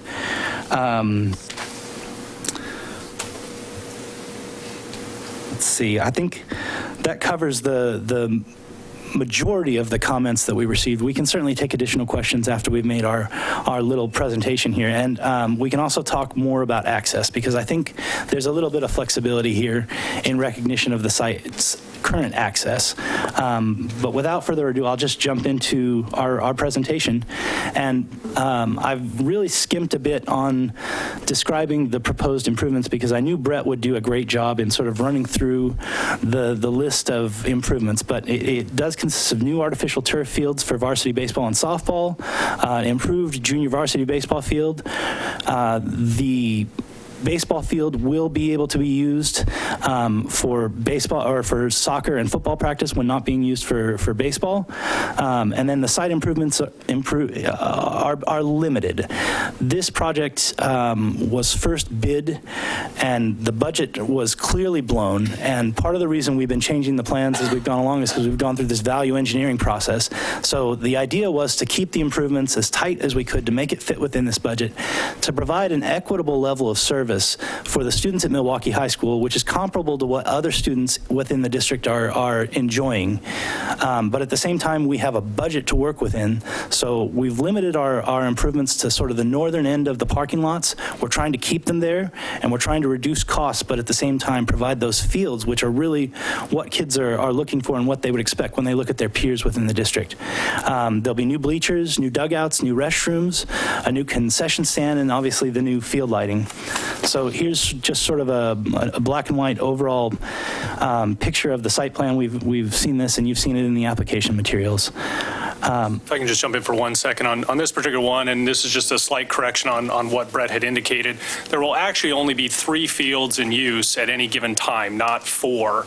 As you can see, the 2 practice fields overlap the varsity baseball field, so it's either or. So at any given time, there could be a JV game happening at the Milwaukie Elementary site, a softball game, and either a baseball game or a football soccer game happening on these fields. It won't necessarily be, it wouldn't be all 4 running. We wouldn't have baseball happening at the same time we had another activity happening on those. And those are alternate season sports between football and soccer. Right, so I'll jump right in then to the conditions of approval. As I mentioned before, this project is on a tight budget, and it's been through value engineering several times, and bids have been let with the current plans, and we've had to cut and make changes to the site plans to make this work and to try to keep it in line with the budget. The condition of approval 1C3 would require a 5-foot sidewalk connection along the driveway between Lake Road that meets the parking lot, including a curb and gutter along the driveway between Lake Road and the parking lot sidewalk. The sidewalk may be on either side of the existing driveway. If on the west side, a marked crosswalk shall be provided to facilitate a connection back to the east side. And I've got just a little drawing here of where that might go. The district would like to propose a marked walkway within the existing driveway rather than a new sidewalk. You have the ability under your existing code, under 19.606 sub 3 sub E, to approve pavement markings within a parking lot for pedestrians, bicycles, and vehicular circulation. It may be in a bit of state of disrepair at the moment, but there's a major project about to happen here, and I think the district is more than willing to stripe and enforce that that is a no parking area and that would be a pedestrian zone. As I mentioned, it is within your power to require the pavement markings instead of a sidewalk, and we're certainly asking you to consider that tonight. The reasons it makes sense for us aside from budget are that this is not a primary access route. Most of the students come, if not all of the students, come from the high school through the Milwaukie Elementary School site.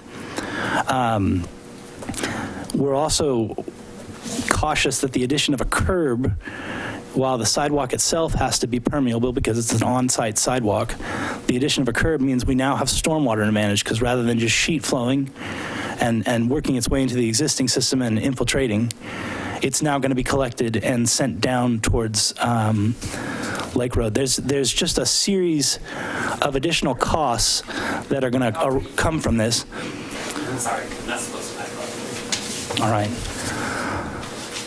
The next condition of approval that we would like you to consider, in this case removing, is requiring a pedestrian connection to the public right-of-way at either 30th or 31st Avenue. This was condition 1C sub 4.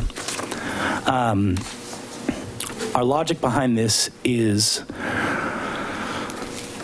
access to the newly improved facilities is restricted to sports teams and authorized users only.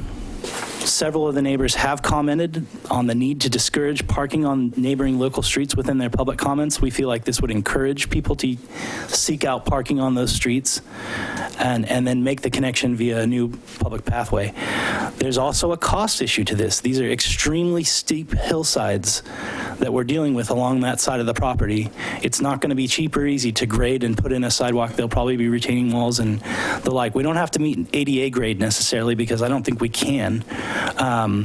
But even a traditional sidewalk is going to be expensive in this area. The other valid point here is that without these connections, we still meet the pedestrian connectivity requirements of 19.504 sub 9 sub B. For every 300 feet of frontage on a public right-of-way, you're required to provide a pedestrian access. We're required to provide 2 in this case, and we are providing both along Lake Road.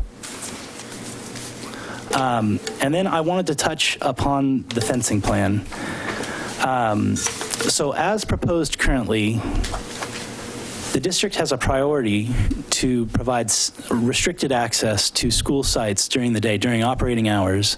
And our current fencing plan reflects both the need with the blue fencing that's shown at the end of the parking lot to restrict access to the Milwaukie Elementary School, and then with the orange fencing as proposed to restrict access to the fields. The idea was, in putting this plan together, was that only authorized users would be using this field from now on, and that access would be restricted to teams and folks with keys who have access to the site. We do understand there are a lot of existing users who will park during the day. As a matter of fact, on the 3 times that I have been out to the site during the school day, I have seen a few cars in the parking lot. It doesn't look like high school kids parking necessarily. It looks like dog walkers or folks who are sort of milling about the fields. The intent was, with this level of investment in the fields, for that to stop. These are going to be much higher quality facilities, much more of a maintenance concern if the public is granted general access. And so the fencing plan, as it's proposed now, would block off general access to most of the site. So those are our issues with the conditions of approval as proposed. We'd certainly like to hear your thoughts on these requests of you and see if we can work out some way to move forward with this project. Okay, thank you. Okay, questions for the applicant? If we could, in the audience, keep it down. It's distracting with the noise. So we'll be hearing from you very soon. We just want to wrap up the applicant part. So we'll go through questions. Looks like you are ready for some questions. So how are you currently handling the access issue around your high-quality facilities at Hoodview Park, which I realize you've just taken control over, but how is that handled, and how does this compare to that from terms of just general access? Can I jump in now? Please. At the moment, you're right. We did just acquire that property. As you may or may not be aware, we have a significant capital improvement project coming there, conversion of the middle school to a high school, and that will include improvements on those fields to meet the same types of standards that we have elsewhere. We're very early in the planning process. We've got to still go through our land use out in the city of Happy Valley. So we have not gotten there on that project, but our intention is to have the same general requirements. We're not looking for restrictions on access to the site in general, but we want to keep dogs off of the turf fields. That's not a good mix to have for a whole variety of reasons, sanitary issues being the most primary on that. And that's really the thinking behind the restrictions on the fields themselves. I have a question about your current club sport usage at the Lake Road Sports Complex. Can you describe the club sports that are currently active there? All right. So we didn't realize this was going to be a major issue, so I can't say that we've provided an exhaustive list of users for this field. We did coordinate with the district's athletic coordinator, and the list we were given really was a list of athletic clubs that sort of rent field space and use that field space in a very formal basis. I think going forward with these fields, the district is looking forward to being able to rent some field time to some of these clubs at a better rate, but I guess we failed to ask. They didn't tell us the number of non-professional organizations that are using the club, the volunteer leagues. However, there clearly are several that are using the field. So I wish I could give you a better answer. Yeah, I guess I'm also, it's really around intensification, and so understanding that this is part of, budgeting process and getting some revenue from renting these fields sounds like it would be helpful for this. But, you're currently not renting the space, or you are, but you're going to rent at a higher rate and likely to more clubs. So, essentially saying it's an intensification of the use, which I think is part of the community service use we're looking at. So just to get a handle on, when the application says, obviously the use of the site at Lake Road Sports Complex is not proposed to change. We know the use is not proposed to change. But, and you go on to say the hours and levels of operation are anticipated to be very similar to those in place today, which are reasonably compatible. So that's just trying to get a sense for what is currently happening today and compare that to renting it out at higher levels to the sports clubs that you're anticipating. Well, I think in talking with Cindy, the coordinator for games, her line of thinking was that with current programming, they have to be very careful when they schedule games, and they try to schedule away games during the earlier parts of the season so that if the opposing team has a turf field, there's a higher likelihood that that game will be finished on time. As the weather tends to get better, there's more games at Milwaukie High School and at the Lake Road facility, and I think that will get to change a little bit. It's not that they're adding games to the high school softball or baseball season, it's just that more of them will be able to be completed. I'm not sure how much consideration has gone into how often the fields are going to be rented.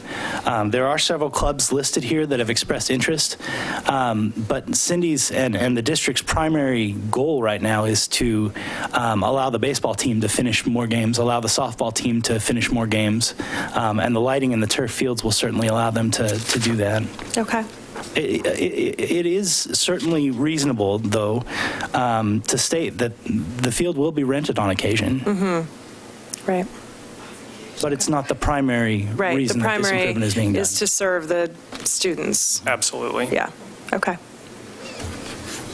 Will the renters have access to the PA system and the lighting facilities? I think the intention of what we had come in with was the desire to have access under code to the use and use of the PA through the hours of operation that are granted, as I understand it, under code for use of lights and or the PA system. Yeah, I guess that's what I would say.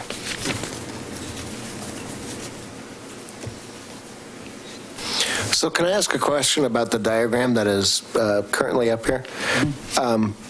Could you please explain the difference between the blue and the orange line? They're just fencing. It's the same material.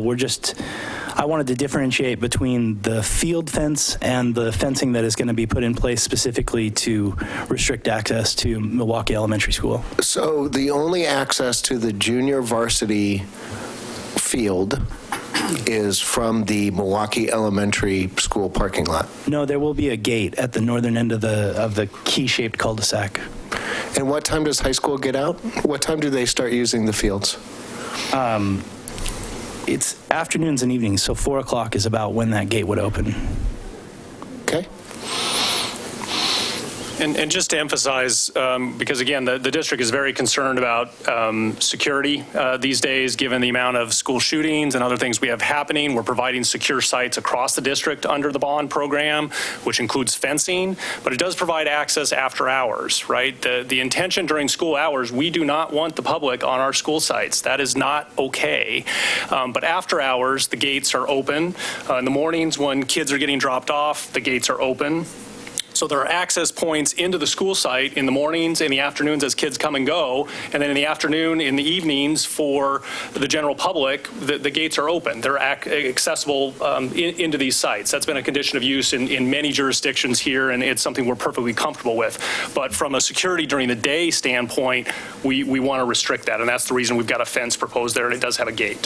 Who's responsible for closing the gates at 10 o'clock? Or janitorial staff. And turning off the lights and the PA system and locking everything up? They'll be timed, but the athletic facilities themselves would be likely the coaches and the athletic directors on site for the field services. What about the non-school district people that are using those lights and that PA? There would be an agreement that's put into place that allows that to happen. And again, lights and whatnot would be put on timers as a fail-safe. So the lights automatically turn off at 10 o'clock? They will have a timer. Yeah. Do we have a timer? We have a timer on there, yes. Got to speak to the mic. Yeah, you'll have to come up if you have something. We do have timers on. Let's just leave it at that. We do have timers on the design. Can you state your name, please, for the record? I am Mark Borginda. Yeah, the lights have a remote control system. Come closer to the. Closer? Okay. So the lights will have a remote control system through your phone. You can turn them on and off, and access is by the athletic director or other responsible parties that be in charge of controlling the lights. So there is no timer that turns them off at 10 o'clock? You can program and limit the time the can be remotely controlled, yes. Right, so pathway lighting, for example, will definitely be on a timer because that's something that we want to stay on. We want to allow pedestrians to get off the site, and it will be turned off on automatic lighting controls. And will there be a gate then to block cars to access the parking lot? No, not at this time.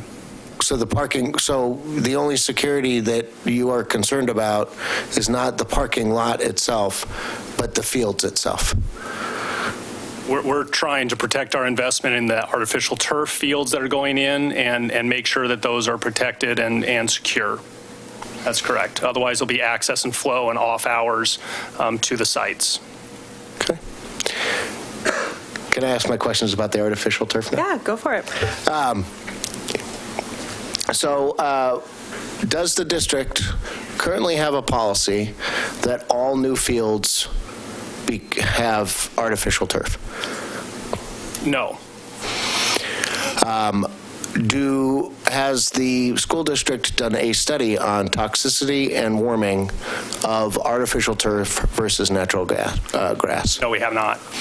Is there a reason why the school district prefers artificial turf over natural grass? Absolutely. It provides a better playing environment, provides for a longer season for our students. We're not as concerned about the general public. We're primarily concerned on our students, our ability to play games, as was noted earlier, be able to complete games. That's why partly the lights, but providing a longer season in which to be on the field. Actually having home games that are able to be completed earlier in the season, having practices that are much more functional than playing in the mud, in the grass that's extremely wet, especially early in the season. That's the primary driver behind it. And does the school district have, I guess this is more of a stormwater question, but the infiltration rates between natural and artificial? Okay, so I can address that. All right, and so while he comes on, I'll ask one more question. So it seems like the reason why we block the public off of the artificial turf is because we are afraid that we know that pee soaks through, but we do know that other bodily waste have a tendency to sit there. So what do you do about other animals besides dogs, like cats, raccoons, geese, and stuff like that that can go over those fences fairly easily? Is there a maintenance plan to go out there and go scoop it up? Or? Absolutely. So we have maintenance on our fields, right? Those are going to be fewer and far between than our dogs on our sites. And again, natural things happen in natural environments, even in somewhat unnatural environments with smaller animals, et cetera, that are coming on. The athletic directors, the coaches will be out there and dealing with any of those types of small issues that come up. Those are not nearly as regular as you might see with dogs. So you don't, so for example, with a grass field, you need a lawn care specialist or somebody, right, to mow the lawn and maintenance staff, that's right, correct. and fertilize it or whatever. With an artificial turf, you do not need a maintenance staff? You do need a maintenance staff to groom the fields, and I believe Dan can speak to this more effectively than I can, but they have to groom the fields on a basis, and there's a variety of other activities. I'm certain I'll let Dan speak to that specifically. And my follow-up question, is grooming a mechanical process? Okay, can you state your name? Yep. My name is Dan Hoff with Harper Hoff Peterson Regelis. I am a registered civil and environmental engineer in Oregon, and I've had the pleasure of working on this project. I coached baseball JBO for years and a lot of games here too, so it's exciting to see that. I've also worked for the city of Milwaukie for over 20 years on public works projects here and there, so including Main Street that we're surrounded. So you raised a lot of good questions with the stormwater. If I could just maybe go through the benefits of the turf, and some of these have been discussed. The turf system that we're using here is artificial turf. It's about 2 inches. There's a bottom layer and then basically fake blades of grass and an infill, which is about 1.5 inches. And so that kind of simulates play. And then below that, we are proposing to use 10 inches of rock. Now, there's other places that would cement treat the field, but we want to create more of a natural drainage and go with a deeper 10-inch section, which will also help attenuate flows and runoff. But some of the benefits: reuse of materials, no mowing. So if you look at a field over a 10-year period, assuming once a week mowing, depending on the time of year and whatnot, you're looking at 520 times of mowing in the field. That does reduce the footprint for emissions and whatnot for mowing.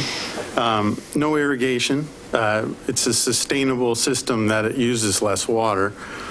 The field itself almost serves as a self-mitigating porous surface.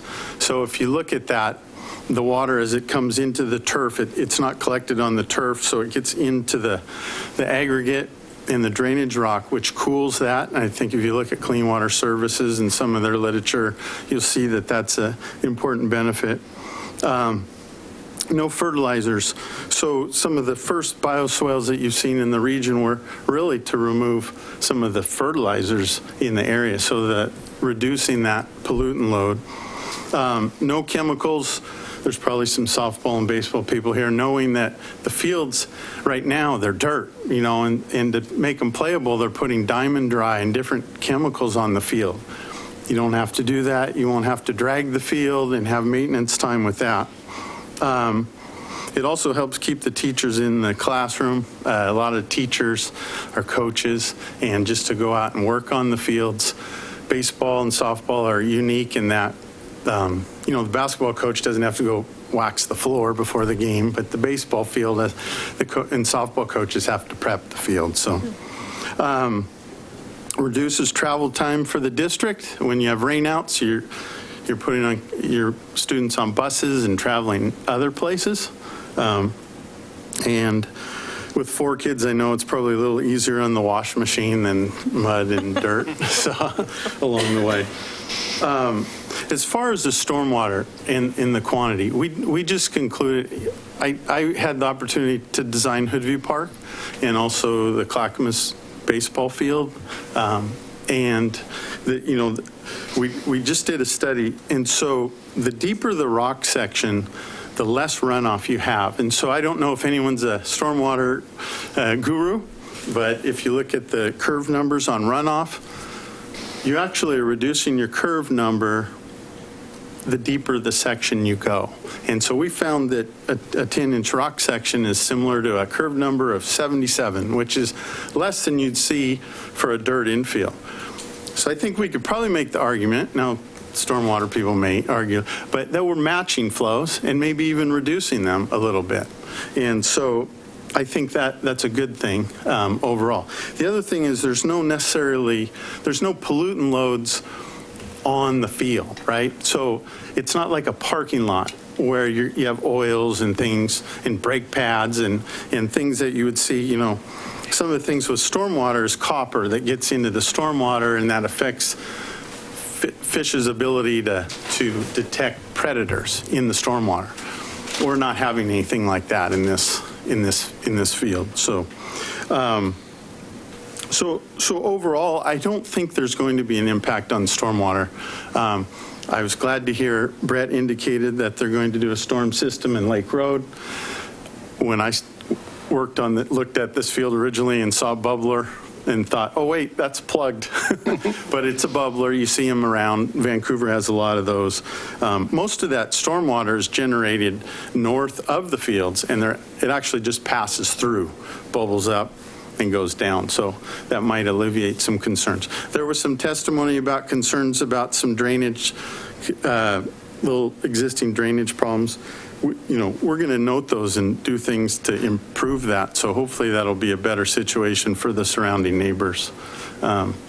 So now, related to the toxicity of the field, we did ask the manufacturer, and I checked in. There was one gentleman who'd sent an email comment and looked into it. Penn State referenced a report, 2018, there was a soccer goalie apparently at University of Washington who had cancer, and there was a concern that these fields are causing cancer. Well, they've done studies, and what has been indicated to us is there's no indication of toxicity in the field turf causing cancer at any different rate than any other occurring naturally in those communities that have, unfortunately have had kids with cancer. So they've not seen a correlation between those two incidents. There was also a study related to runoff and leaching that was completed in Massachusetts, and they did conclude that the crumb rubber leaching test showed that stormwater runoff from athletic fields is not a source of pollutants or contaminants. So I also think that putting the 10 inches of rock does provide also a filtration system. And it could act like, you could think of it as a big green street planter, but without the vegetation. So I think there's some benefits. We made a conscious effort. I can tell you the contractors were on me to say, hey, let's shorten this rock section and cement treat it and have 4 inches of rock, the way they do it in California. We want to create a natural system so when it rains, it infiltrates similar to what it is, and that goes to your question. There was infiltration tests completed by PBS Environmental. It was done in the wintertime, so it should be reflective of the conditions. They had a test of 0.7 inches per hour and 14 inches an hour, which I would not use. Oh, boy. We don't have that here. We're not in Gresham. But I would use the 0.7 as an engineer, put a factor of safety of 2 on it, and I would probably argue that from most storms, you're going to see less than that inches per hour on the unit hydrograph over the time frame of the storm.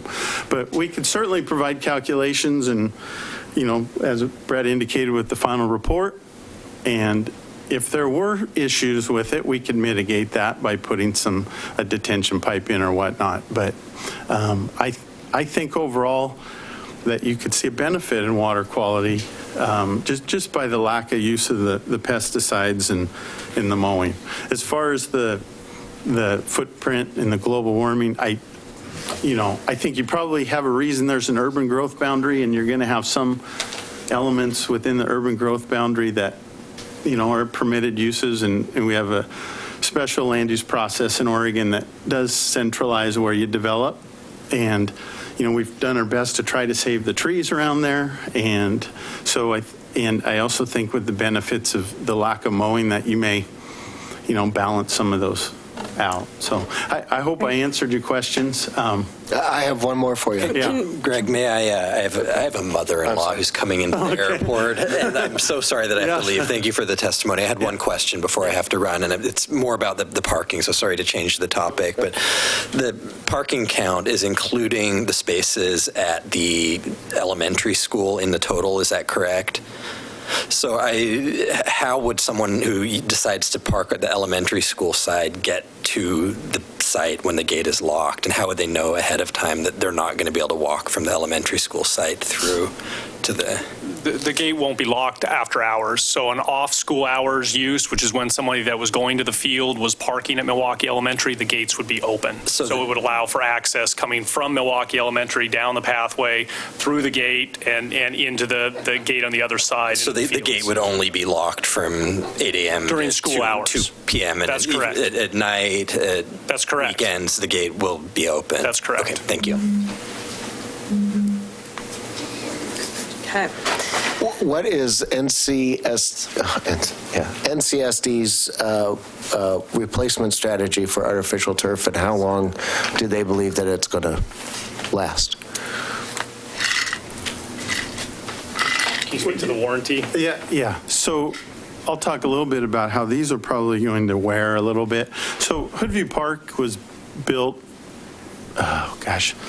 I don't want to quote it because I'm going to just guess, but I'm saying 2009, 2010. The life is, it seems, from an economic standpoint, 8 years is like the cycle of saving with mowing and watering that kind of generates it. They seem to last longer than that. There's fields in service for 10 or 12 years or longer. These are going, like the softball field, so you're going to have higher use areas around pitchers' mound or the plate and home plate, and we're going to use a Velcro system so those can be maintained and replaced, and so you probably see less wear and tear on that softball field. The football field and soccer overlay that will be overlaid on the varsity baseball field, it'll be a similar type use. We will use a portable mound in there, an 18-foot regulation comes in pieces, but everything will be flush, but we'll also utilize the Velcro system around home plate, and the bases can be replaced, maybe every 3 or 4 years. So you can replace the worn areas easily, but the majority of the field won't be replaced. Right. And this field, the larger of the two fields for the overlay, there will also be a shock pad installed, which is new to the district, which should provide a little additional longevity, although they won't say that for certain. Yeah. But to the larger point, I mean, we do have a capital renewal plan in place, and again, future bonds will likely go after a component around athletic fields and replacement. We're placing all of our artificial turf across the district under this bond measure. That's one of the commitments we have. So we will be returfing Hoodview Park as well as our stadiums around the district, including Milwaukie High. Those will all be part of the plan. And so again, in a future bond, should we be fortunate enough to have voter support for that again, will likely include components of these larger capital investment costs around turf. I'm done. Okay. Just to clarify, the substrate under the crushed rock is native soil, correct? Yeah, so under the rock, then there will be a filter fabric. Okay. And then the subgrade in the fabric is so the rock and the native soil do not mix. Sure. Right. Thank you. Nothing for me. I'm another. I'm curious about how, maybe Andrew would be best to direct this to, in reference to access from Lake Road. What I'm interested in is the access, is ADA compliant access from the bus stops, basically on Lake Road to the facilities, and whether or not the revised condition that you're asking us for on the number 3 condition, would that comply with ADA standards? That's a really, really good question. So, as we proposed, I don't think we had been looking at an ADA access from Lake Road into the site, but the bus stop, I don't know if you can see my cursor, on the right side of the page, southeast corner of the page, is where the bus stop is along Lake Road. And then just examining grades as we looked at the staff report, and staff had started to suggest maybe we should do an ADA connection. It looks like we can make that work. The grades are along that pathway are between 2 and 6%, which is under the 8.5% threshold for ADA. So with just a little tweaking that we will volunteer Dan to do, I think we can make sure that meets ADA access standards, and it just happens to be right next to the bus stop as well. Perfect. Thank you. I had a couple additional questions about lighting. Sure. So when the fields are not in use, will the fields be illuminated? No, I don't think that's the plan. Only when the athletic director turns them on. Okay. And if the fields are in use typically from 4 to 8 p.m., is there a specific reason that we've suggested 10 p.m. as... It's part of the municipal code. It's more of the general city expectations for noise. And so 10 p.m. is the shutoff that we think we might be able to handle an earlier shutoff, but if it's 10 p.m. and it's citywide and it's standard, we'll just say 10 p.m. works for us too. And that really is intended as well as our games, as we have so many teams that are starting to play within our high school sports, right? They're stacked on top of each other oftentimes, and being able to have that use up until 10 p.m. and that option allows us to maximize our use for our athletic facilities up until that time period, make sure we get those games finished. Worst thing we can have happen is not get a game finished. It just causes all sorts of problems for us. So there would be a possibility that there could be like a 4 to 7 game and a 7 to 10 game? I don't know that it would be, it's possible. We could have a JV game that ran first and a varsity game that followed it. That certainly is a possibility. Okay. Thanks. Sorry, I do have one more question. Similar to that question, the amount of time that it takes for everybody to filter out of the stadium, is 30 minutes, as was proposed by staff, enough time to filter everybody out, or do you think that you need more time based on other facilities that you have? That's a good question. I would guess that 30 minutes is going to be more than adequate, and I would base that guess upon the fact that we've been observing school pickup and drop-offs lately. And it's amazing when the school doors open and there's a big rush of parents to pick up kids, it all dissipates in 8 to 12 minutes. And it's like a ghost town after that. Yeah, and the reality of that is we don't expect the games going right up till 10 o'clock, right? There's going to be plenty of buffer, we believe, in that time period. And I think 30 minutes is more than adequate to meet our needs. Excellent. Thank you. I think I'm done now. Okay.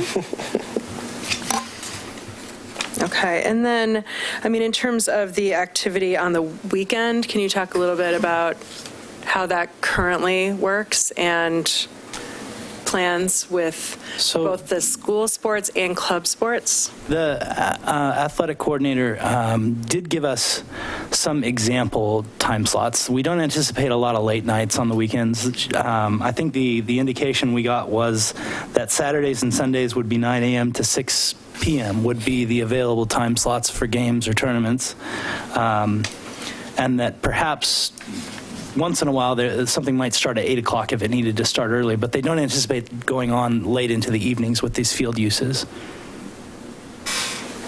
Okay, so it says here 8 a.m. to 5 p.m. Saturday and Sunday. Right, or 8 a.m. or 9 a.m. to 6, yeah. Okay. 9 a.m. to 6, okay. I see that under, just so that I'm looking at the same thing, under additional requirements, attachment 3, number 3, limitations on development activity. That relates to construction activity. The condition there's an actual condition, I think it's the final condition on attachment 2. That's correct. Talks about the hours. It's basically the cutoff, and it's just cutoff hours. Thank you. Yeah, okay. But it doesn't separate from the weekday versus the weekend? That's correct. So if you want to do that, you can make that more specific. Okay. Okay.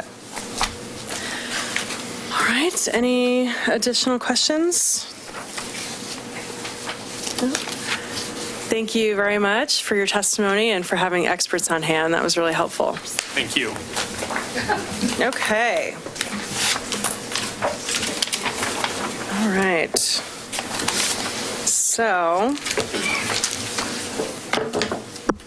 do you know how to work that? I do not. Okay. I would assume it's just start. Start and then reset. Is that Okay. what we need to? Great. We'll give it a go. Is that right, Greg? Start and reset. Start, do you know? Yeah, it's start. Yes. And then start again to stop it, and then hold the reset button. Oh, you have to, okay, got it. I think that's right. So are there any remaining yellow cards in the audience? Great, bring them on up. And we'll start with testimony in support of the application. So we will be organizing into those in support, and I should have done that in advance and haven't done that. So opposition, neutral, don't know. Sorry for the delay here. it appears as though we don't have anyone in support. So we do have, it's support, opposed, and neutral. So we do have in opposition. So Hal Wasik, okay, if you could come forward and state your name and address for the record, and we'll start the timer for... Can I? Oh, yes, sir, you wanted to read from that, yep. Yeah, the other sheet too. I'm sorry, you have two? Two, yeah. They got all mixed in here. Looks like that. That one, okay. Let's see, I got another comment that's in the listings here, so I'm going to, in my 3 minutes, I'm going to summarize all of these.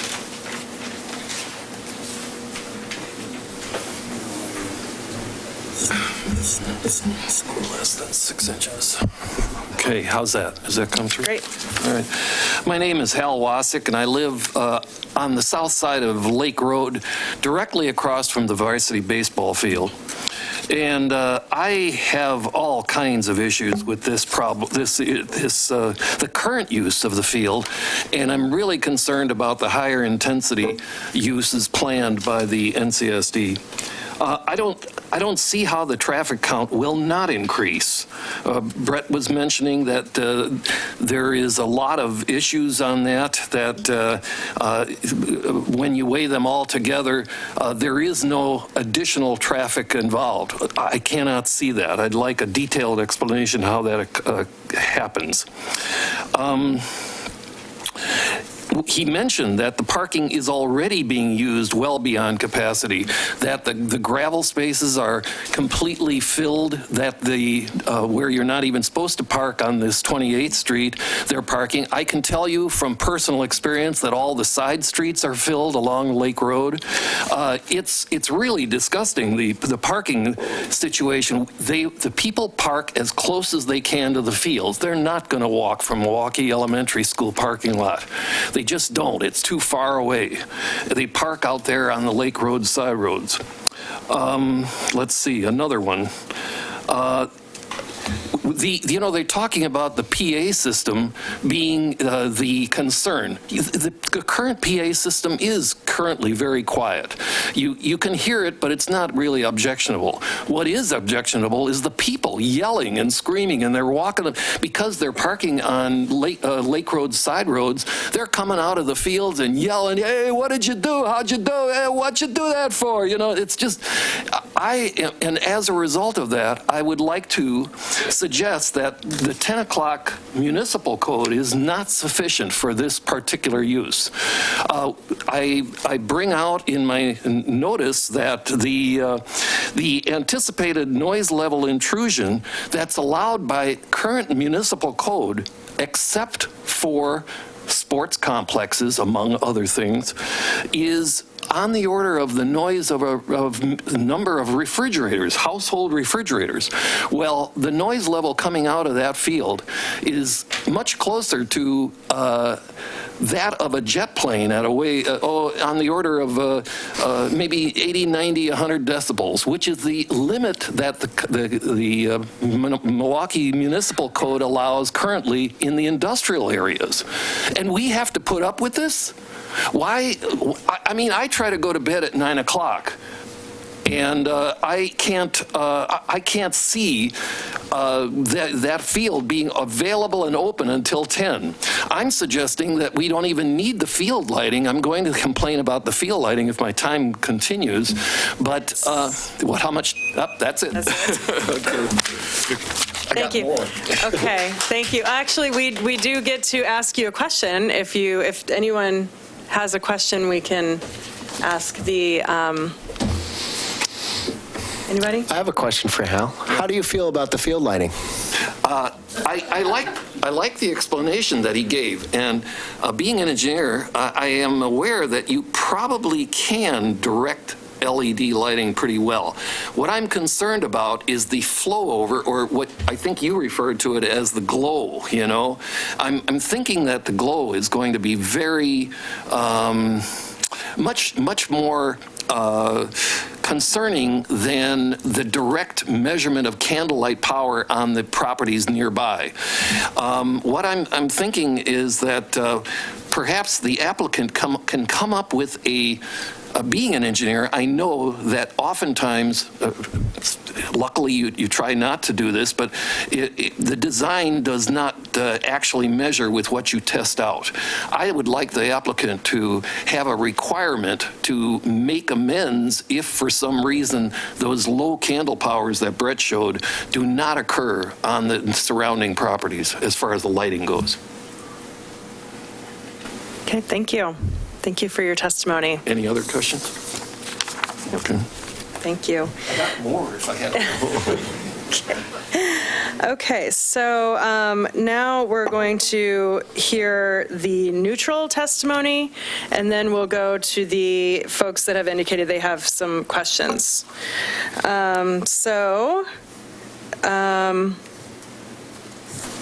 Sarah Roller.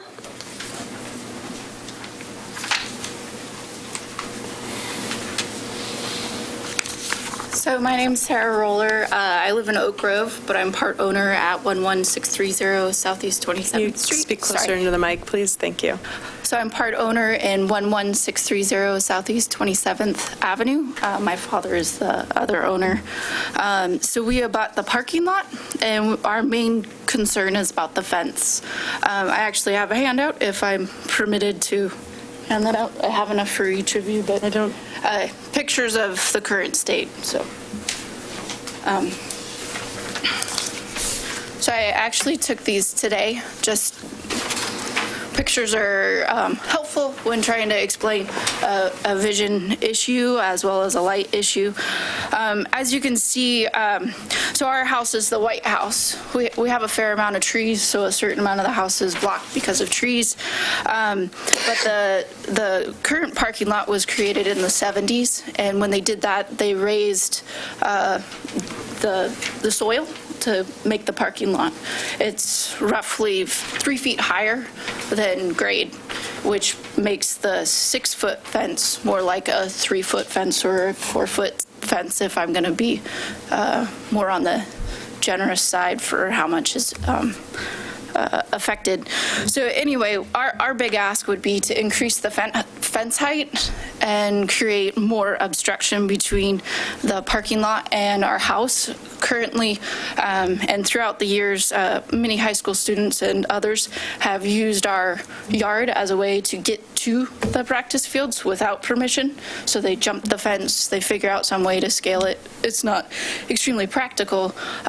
So historically, my father grew blackberries, invasive blackberries, all over the fence to a height of like 9 feet or so. So we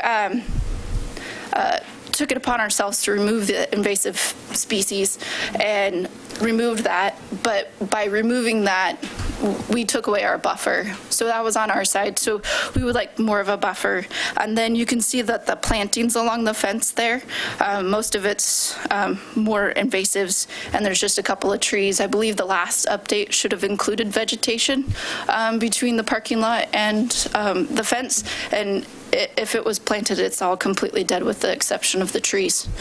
In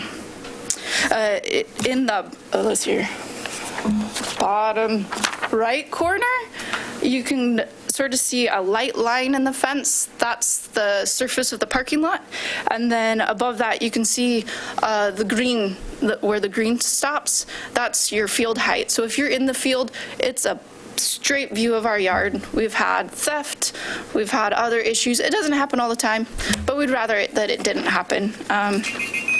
So. Thank you. Any questions? No? Thank you for your testimony. Next, Michael Martin.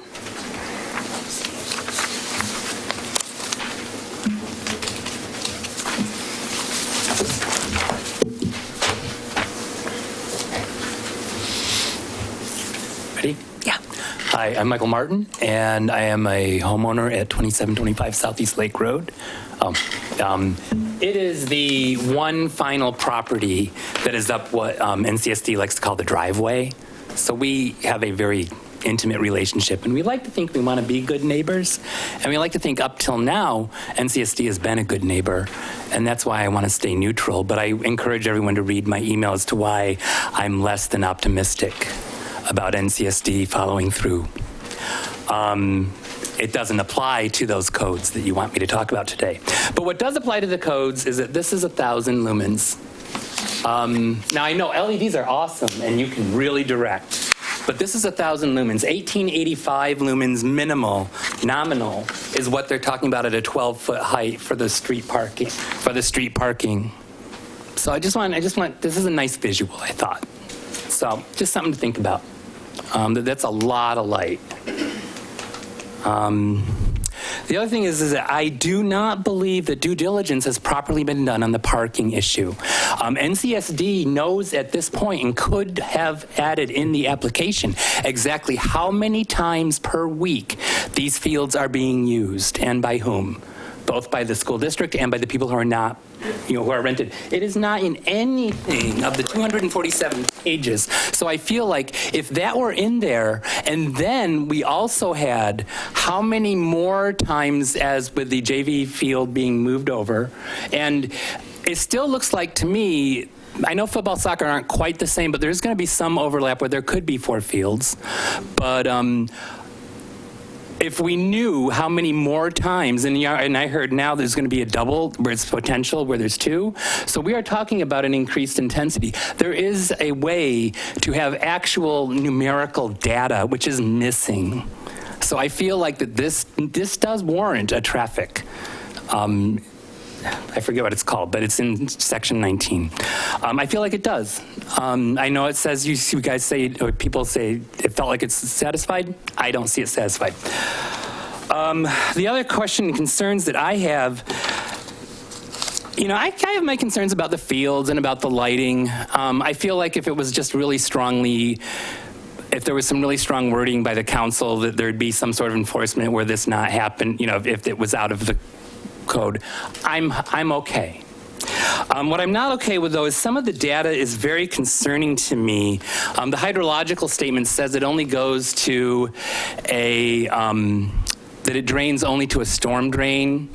But I know for a fact that our sewer, because we had to replace it when we bought it in 2014, connects at one of the places where it's a stormwater collection system, 17 feet down. That is our connection, which we replaced and it was permitted. So that is not accurate.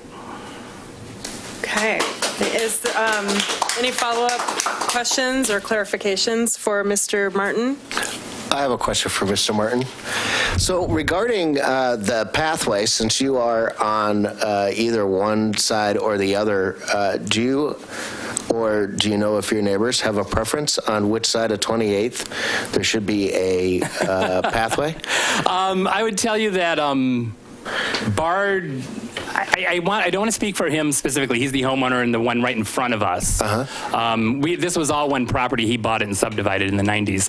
I believe he would prefer it on the west, but I don't think that's fair because those are renters on the west. Oh, I got you. I truthfully think it's the most direct route. I do strongly feel that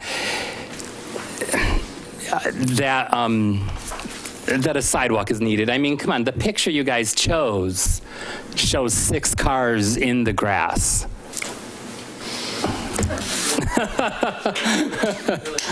I mean, and truthfully, as I said, I don't mind it. There's like once or twice a year when someone's blocked our driveway. I grumble, I get over it. It's part of living there. It's a neighbor. It's okay. Can I ask, from your experience and proximity, what is the usage on the weekends? It can be really heavy. I was going to say, I walked through, and I'll write it.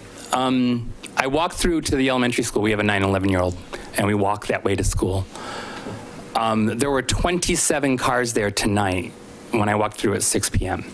between the 2 parking places. And there was only a small, young junior high JV in the elementary school, and there was practice of what looked like maybe JV baseball, softball or baseball, I'm not sure which.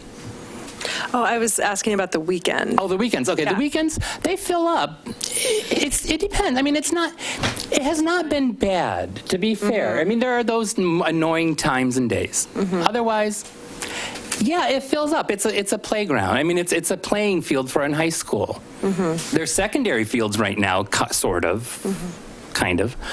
It's not bad. I mean, yeah, although there's well more than 56 cars up there on a weekend if there is more than one game, especially. Yeah. Okay. Thank you. Thank you for your testimony, Mr. Martin. Next, we have Ray Bryan.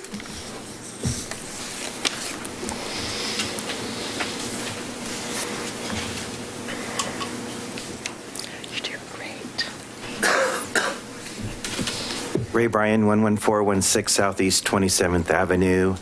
I wrote a little rhyme to help me remember my testimony. Voted for the bond measure because our kids are a treasure, thinking NCSD fish-friendly would be. Safety first, invasives cursed, impacts addressed, open access. So I think we have the fish-friendly thing taken care of with what's been talked about. So, and the invasives also, thanks, Brett. So safety, I'm for the sidewalk or whatever you do to get people off that. One thing that hasn't been brought up is the nature of a game ending and another one starting, or a practice ending and another one starting. Is it the activity there is going to be like in bursts? And I was actually walking my dog down that just as one thing was over, and I can just get out onto the grass, but other people can't. So I'm sorry that they're running short of money, but you can't really put a price on being safe. Impacts. Okay, I'll talk about the pathway lights, which apparently are not going to be controlled by the athletic director or the coaches, because we were just told they're on a timer. So they're on no matter what till 10:30. And yes, they will focus down and there won't be a shadow or whatever, but you still see the lights.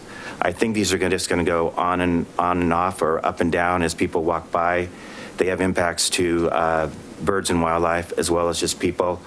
I would strongly favor the shorter light. I think most of us will have a wooden fence or shrubbery or something like that that could really mitigate the impacts of a shorter light, even if it does have a little maintenance issue. And I sent a picture of one I saw down in Newport. I was thinking about foul balls. I was thinking about kids on the playground. I'm sure that there could be something that would really mitigate that impact. Access. I need really definitive answers on this, because, and also the thing that really ticks me off is this was just like added in like last night. I think if people knew what was proposed, there would be a lot more people in this room. And in fact, I met someone the other night and we were talking about this, and she goes, well, they're not proposing limited access. I said, well, I don't think so. And then I get an email from Brett, and then I see the thing from yesterday, and that's not desirable. Anyway, the blue fence, okay, is that gate only closed during school hours, or is it closed other times when there aren't any activities on the fields? I just want to know if I don't need to be out there when there's school, but there we go. And the same for, I guess I'm just going to let you throw me out, because this is really important. This is our park. This is where we exercise. And I don't mind them fencing off the high quality, the fields and the dugouts, but the circulation around that, we should be able to walk around that anytime we want. And I would not have voted for a bond measure that was going to lock me out of my park and make me exercise on the streets as opposed to walking around that open area. Okay, thank you. Thank you, Mr. Bryan. Any questions for Ray? I just want to make sure when you say that, you want to be able to walk on the path. Exactly. The path that circulates around. Yeah. You don't want to be out on the fields. No. Okay. All right. Okay, thank you. The next person is Glenn Van Beerlen. Close. So is there any way that we can get this up for the screen? Yeah, what would you like to? Just of the field and access at 30th and 31st. Yeah, 2 or 3.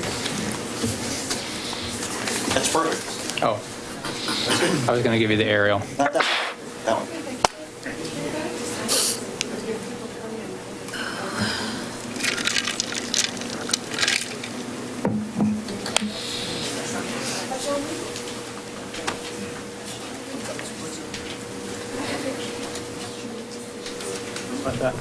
Is that okay? Right? Thank you. So it's nice to see a lot of folks here, and I appreciate the professionalism. Can you state your name and address? I certainly will. My name's Glenn Van Bergen, local resident for 25 years. Oh, don't tell me it went out. It doesn't work. Okay, so right at the end of the street on 30th is my properties, and there's 2. And a long time ago, there used to be a fence and a gate, or more so a gate, and they closed that gate back 30 years ago. I've been in the residence for 25. There's quite a bit of traffic that comes down there and watches the games. There's no maintenance at the end of that street. I do the maintenance, and my neighbor Ron. I'm very concerned with safety. It's a dead-end street. There's no curbs, limited sidewalks. I think there's a huge expense at either 30th or 31st if there's access there. So to play the safety card, yes, there's going to be some needed and additional safety requirements there. Another concern that I have, there is talk about lighting and 80-foot lights. There's also about a 30-foot grade there behind the varsity, proposed varsity field. And I don't know whether those 80-footers are on top of that hill and making them 110 feet or 80 feet from the level of the playing field. There's also a concern with foul balls. My car gets hit every once in a while from the JV field. Now we have 2 fields there, and one's even closer. So I'm between third base and home, and it's a great view. And I love baseball. I have the baseball package, and I'm missing a game right now because of the meeting. But I have not heard of additional fencing as for foul balls and stray foul balls. So that's another question that I have. I hear a lot of maybes, unknowns, what ifs. One of the issues I have with the parking, if there's really 80 locations, they're going to find other places to park and get in there. Now, if you have 3 games going on, you got buses. Are those buses going to be part and minus of that 80 capacity? And if you have 2 back-to-back games, there's 6 buses. So I see a turnaround there. And I'm also concerned about if you have athletics, can we get emergency vehicles in there? I'm not sure about that. I haven't heard anything about the safety. Can they make that turnaround? Can the buses make that turnaround? I've also seen in the access going up to the field, there's those parking lots, and on a busy day, they park right along the edge of that, going all the way up. So they're going to be parking on that sidewalk or the proposed striping to make a sidewalk. So you're going to, if you don't have it off the street, you're going to lose that access for the pedestrians. Love the idea. I haven't seen any. Oh, ask me a question about environmental impact statements. And I appreciate the time. Thank you for your testimony. Could you please elaborate on your environmental concerns? So thank you. Having my, and I appreciate the gentleman over here, and I've forgotten his name, for the environmental engineering. I deal with environmental 106 compliance, CXs, the NEPA, TCP sites, Species Act. I haven't seen any of that. And I'm concerned with the water. I'm concerned with the geese coming in. I know the district or whomever has hired folks to come down. It's called Goose Gone or something. They bring down the dogs, and if the geese are down there, they take their dogs out and they let them run down there and they scare the geese away. Fine. But we do know that there's some critters running down there, and Greg has mentioned that several times.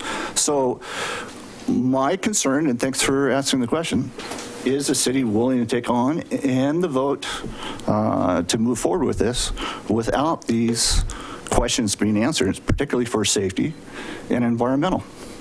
So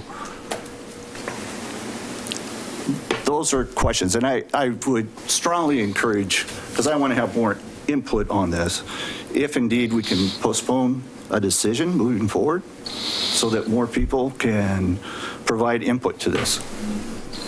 There's a lot of unknowns, and I'd like to have those unknowns answered before we move forward. Okay. Thank you. Thanks for putting that on. Thank you for the testimony. Our last neutral testimony is Lloyd Wolf.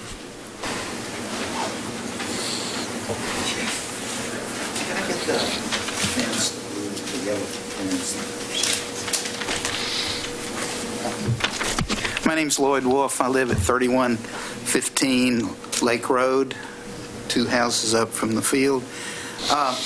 I'm really I think it's a great idea. You see why they have to do it. You see how many games they have to postpone, and you understand pretty much all about it.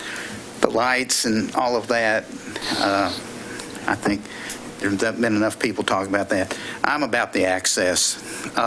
This isn't a green project at all. There's no way to get around it, however you want to talk it. You're eliminating a whole lot of green space.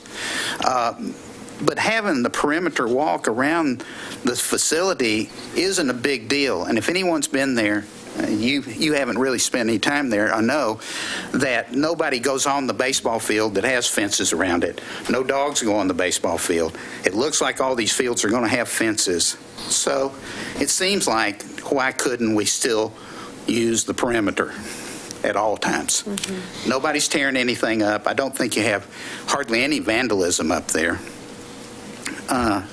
And we try to be good neighbors, but we really would appreciate getting the access. Mm-hmm. And that's all I really have. Thank you for your testimony. Does anyone have any questions? No. Thank you. Okay, so now we've got 3 folks that have indicated they have questions, and then I have just a name, but I'm not sure if you have a question or not. Patty Lang? Oh, that's me. Okay. Do you have a question? Or I'm in opposition. Oh, okay. I guess I wasn't when I came, and I am now. Okay, if you could state your name and address, and we'll get you 3 minutes. Perfect. My name is Patty Lang. My address is 11877 Southeast 32nd. If you go back to the picture, I don't know if you can do that, but my house, literally my backyard faces the bullpen on the Varsity. I have a gate to get onto the baseball field. So I don't know how many people, when I saw hands raised, actually have gone and looked or talked to anybody, but I didn't get that. And with all due respect, this is not a traditional school setting. This is a detached baseball field. It is not part of school grounds. You have to drive to it. I am joking, laughing about the parking situation. We have fire hydrants blocked. You call the cops to get them to come and do something, and they show up an hour later. So security, safety is a huge thing. And when you have one game going, and you do the math, 25 kids on the thing, 3 umps, 4 coaches, grandmas want to come, girlfriends want to come, you're way past the parking, and now you want to do 2 games at the same time, and you intensify it. We have summer activities going where they rent it out to these people. They don't follow the rules. I am on the phone constantly trying to get a hold of the athletic director, who changes frequently. And then in the summertime, unless I have his cell number, I can't reach him because school's closed. There you go. So don't have access to talk to people. Parking is unbelievable. The lighting that they're talking about doing is not anything I want shining into my bedroom window. When you talk about people at 10 o'clock at night, they're not going to be out of there. These are high school and grown men, and they won't be out of there in 30 minutes. That's a joke. It will be a lot longer than that. Summertime, what happens? Nobody asks, again, the people who live there, Fireworks are going off down there a few days before the 4th of July and after the 4th of July. How are you going to stop them from jumping over? And now you've got your precious plastic turf. What are you going to do with that? I want more information and I want more answers before anybody moves forward with this. There were so many things I'm like, no, you can't do that. And I'm really appalled that the information you guys have gotten has not been factual. I can't say that enough. Anyway. Okay. Anybody have any questions? Yeah, any questions? I do. So is the gate your own private access? No, so neighborly, because again, we sort of feel like with it being a detached baseball field, there's been this neighbor kind of get-along community sort of feel to the park, because it's not just been for the baseball kids. I have football players that have come on hot summer days because baseball stops in, I don't know, say June, sometimes July, if the renting people come and they have playoffs. The football kids are there in August prepping, and I've had to call because they've been there at 7 o'clock in the morning. And we're like, nobody there before 8, and everybody's out of there by 6 or 7.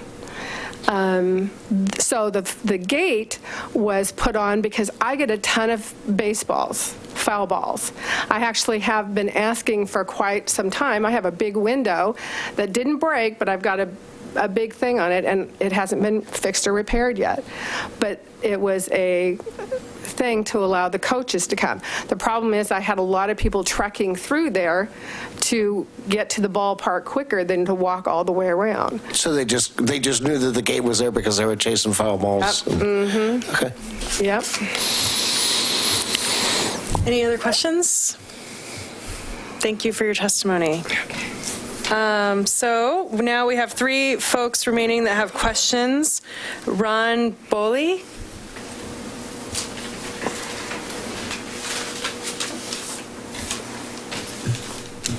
My name's Ron Boley. I'm at 11563 Southeast 30th. Live right across the street from Glenn. And I'm kind of for a lot of this project, but I'm against some of it as well. I manage a sports complex out at Delta Park. It's an 83-acre sports complex. And I know a lot of the issues a lot of questions that have been brought up. I've dealt with them over the last 18, 19 years. One of my biggest concerns is the access there in the end of 30th, the dead-end street there on 30th. Totally opposed to that. We've had a number of whether soccer or football down there in the fall, or baseball in the spring, and then softball, baseball in the summertime. A lot of people will drive up to 30th thinking they can get down to the fields of the park, and they can't. They turn around and go back down the Lake Road and finally find their way in. But I hate to see that as a way to get down to the facilities. The issue on foul balls, I used to coach Milwaukie JV baseball team back in the late 80s when my son was going to school there. And so when I was coaching, it was easy for me to go up to the backyard and get the foul balls. We've had a couple of broken windows in the house, which the school district repaired or paid for. But normally I will go out several times during the course of a ball game and throw a half a dozen baseballs back to the JV field. The only way that you can correct that is to put in additional netting to keep the balls from going over into the property, our house and Glenn's property. You can see the fencing, and I deal with a lot of foul ball issues at the park out at Delta, and we've had to put in additional netting after the complex was built because players were getting hit with foul balls. Spectators were getting hit with foul balls. And with baseball going on in one field and softball in another, you're going to have some serious injuries. Trust me, you will. And you're going to be opening yourself up to some liability issues. So that needs to be dealt with. The biggest thing that we're dealing with right now is the homeless coming in and getting the returnable cans and bottles, and that needs to be addressed. I agree with a lot of people that have talked today, this evening, that you need to talk about. It's too soon. You need to delay this a little bit to deal with some of these questions. I've got a whole list of things that I've had to deal with that I don't think have been addressed yet. And I do support the complex for the facilities and for the kids and the Milwaukie School District. But there's just a lot of things that need to be dealt with. But one last quick thing. Okay. Replacement costs for the turf. If you're going to permit the facilities out, you need to add an additional cost to replace the turf 8 to 10 years down the road. And that's something that the city of Portland didn't plan on when they first built the facility out at Delta, but they are addressing that issue now. And you'd be amazed at how fast the funds will accumulate, and you're talking about a large area of field turf that's being planned for that facility. Yeah. Thank you. Thank you. Any questions? No? Okay. Thank you. Next, Mike Pinker.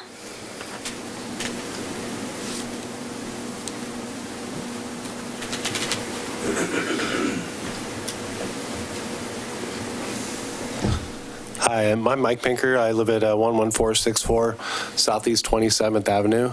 And my questions are, I'm not sure how many people use the Milwaukie Elementary parking lot right now. So I actually back up to the JV field currently. And I was happy to hear that they're going to manage the stormwater because we've been managing it for the last 10 years.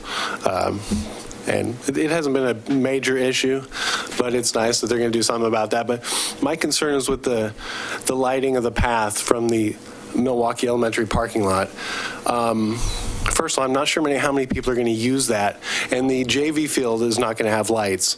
So it doesn't make a lot of sense, in my opinion, to light that pathway. Are they talking about just lighting it on the one side or all the way around the whole circle? So those are some questions. I'm worried about light pollution, and generally there has never been, in my 10 years, any kind of issue or problem in the park with no lights. And then I'm also a high school softball official, so I can speak on some of the things people were talking about as far as softball games. I've done games at Hoodview.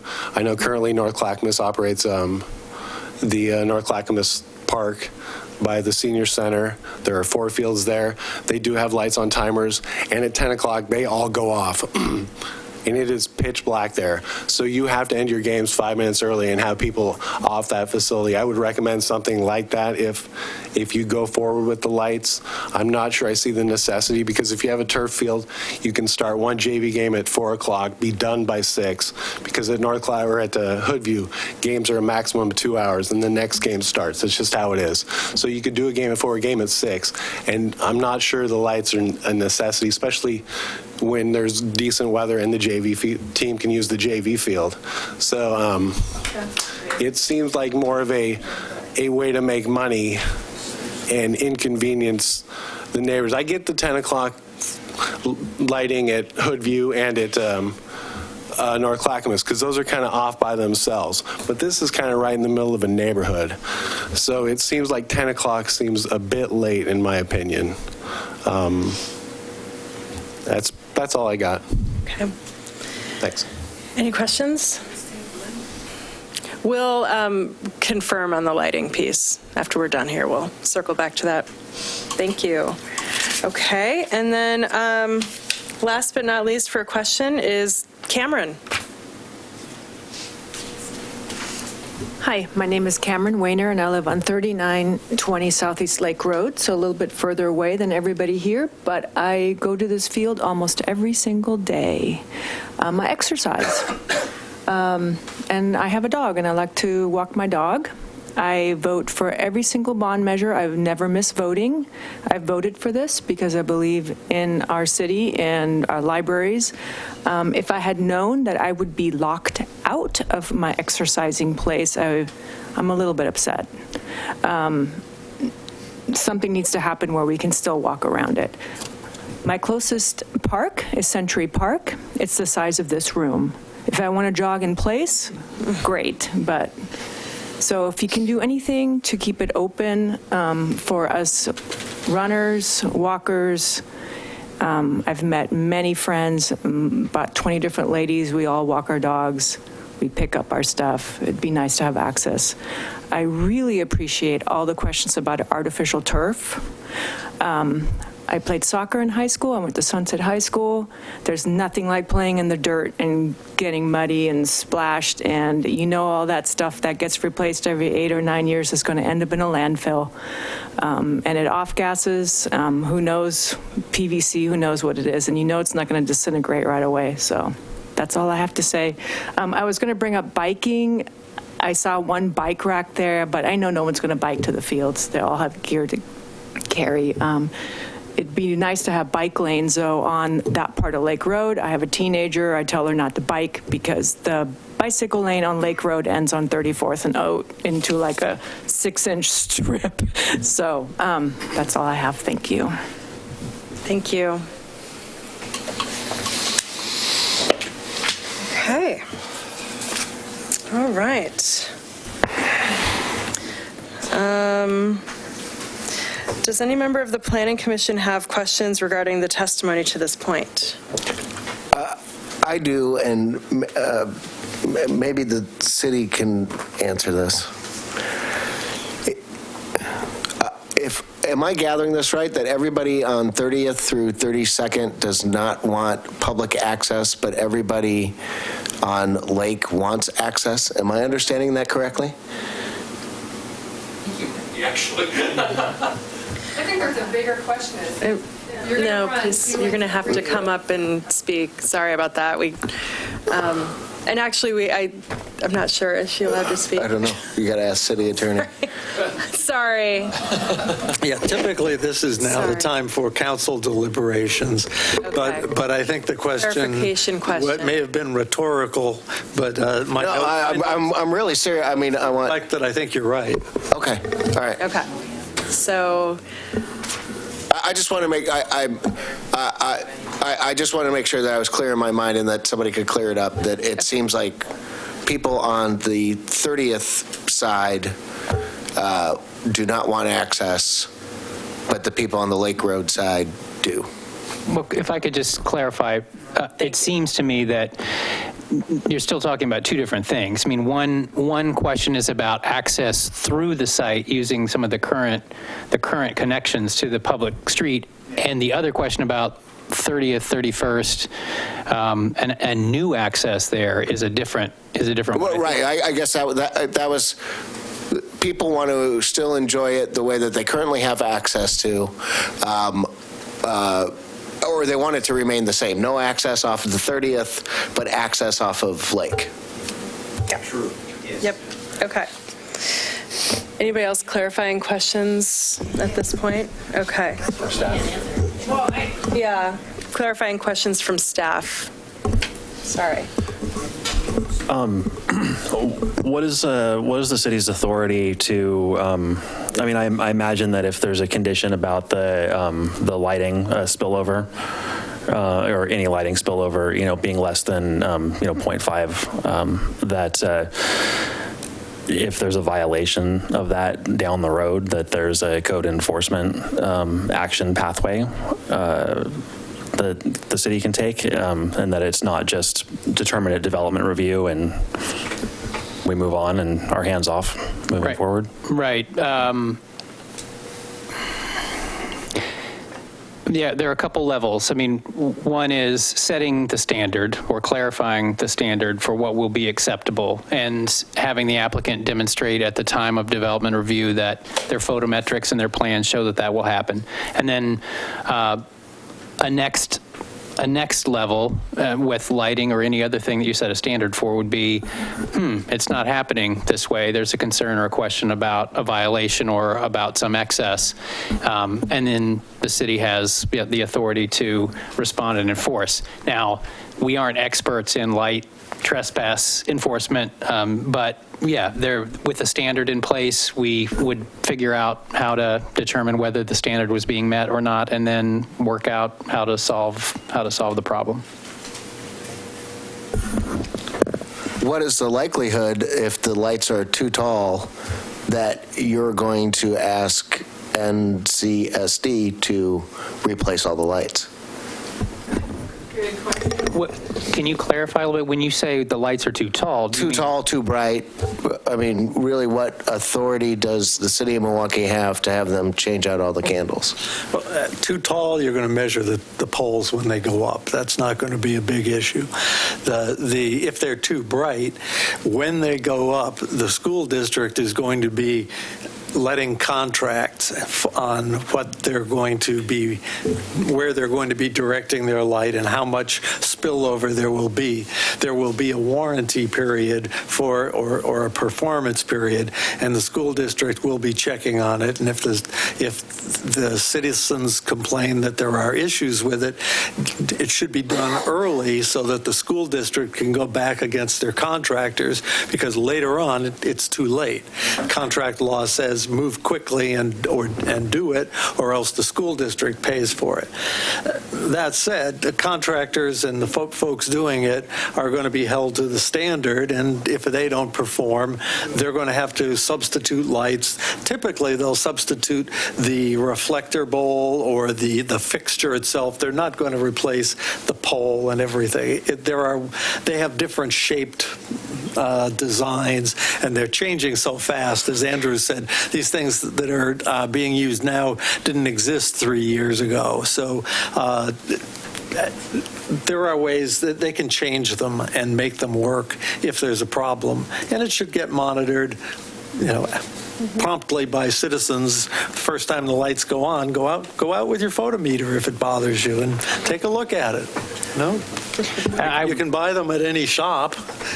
I would add that now is the time to make the decision. If you don't feel that you have enough information, or if you feel there's some concern or question that the light poles may be too tall, that there's insufficient information about how much spill or how we're measuring spill, then now would be the time to discuss it and try to see if there's something you can work out, if that's helpful. Thank you. But if these lights are installed per design specification, and that specification is based upon the photometric studies that we've had, one of the concerns that we're hearing is ambient light pollution, which is not necessarily always well reflected in simple photometric studies. So if these are installed per code and the contractor does their job, then there isn't necessarily any recourse for remediation in that, correct? Even if they're installed as per the specifications, there's no recourse, because they would be in compliance with the conditional use permit. Correct. But if they don't perform as the permit allows, then there would be issues. Now, we've seen a perimeter estimate of what the light is supposed to look like on the perimeter, and if my neighborhood had that good an estimate. We have a park in my neighborhood with houses backing up all around it, and it was built 20 years ago when, they're big, bright, incandescent bulbs. They're not LEDs, and it works. There were some issues that had to be worked out, turning the lights, tipping them, making them finally work, but it got worked out. That's anecdotal, but it does happen, it's fixable, it's curable if the problems are spotted and they're addressed promptly while the school district still has their contractors mobilized. Getting them back again is a problem. So it is something that needs to be tested during the construction, and that can be a condition, is that they report back that it does work, that they've tested it. okay? That can be done. But it may also be that if you're concerned about ambient light, maybe there are more questions to be asked about. Is there any additional information that could be provided to suggest, or how could one get a better understanding of what the foot candle measurement as shown on the photometrics means versus ambient light, if you feel that that's something that needs to be addressed? Yeah. And the ambient light shouldn't incorporate the reflected light. I mean, when you're shining light down on teams and on a field, yes, light reflects around, but it's the direct light that is what gets measured and is the standard in the code. You really don't even have any code authority to talk about the light that gets reflected out from the grass, the trees, the fences, and anything else that's there, the buildings. Right, but our evaluation criteria for this CSU is this a detriment to the community and to the neighborhood? And whether or not that's demonstrably measured through codification is, to me, kind of a separate issue. So that's what I'm trying to evaluate. Well, I can say in my neighborhood, people fought it, and after a while, everybody sees that the kids are all out there doing good things instead of doing things we wouldn't want. So it does help the community to have them on a little later in the evening. So. Okay, we're gonna, did you have another one for staff? Two. Yeah, two. The applicant to come up, okay. Right. So the first question is, I thought I saw some reference to posting signage about parking being available at the elementary school and requiring that signage be, as a condition, that signage be put up to highlight that there's additional parking available elsewhere. Yeah, I don't think there was a condition. I think in the staff report discussion, that's where it was. Okay. That there might have been mention that was one idea that the district could be encouraged to, kind of along the lines of what you asked about a transportation demand management program, to publicize or highlight the availability of the elementary school parking.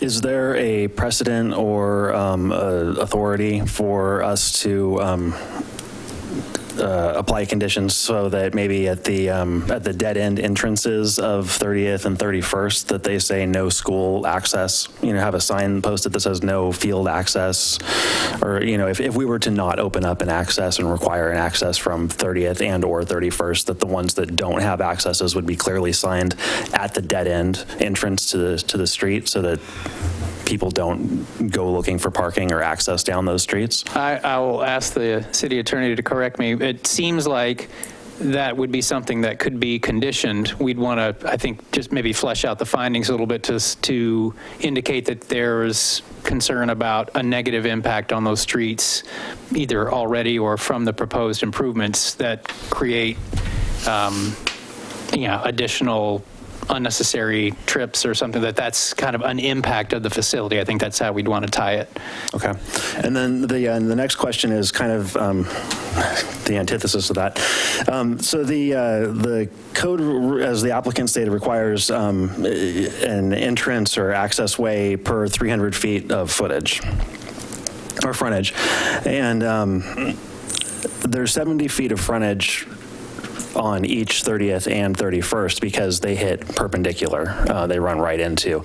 So is there a minimum number of accesses required per frontage, that regardless of the fact that it's not 300 feet of frontage, or even in the aggregate 300 feet of frontage across those two rights of way, that there might be a requirement to provide access from the abutting rights of way? Yeah,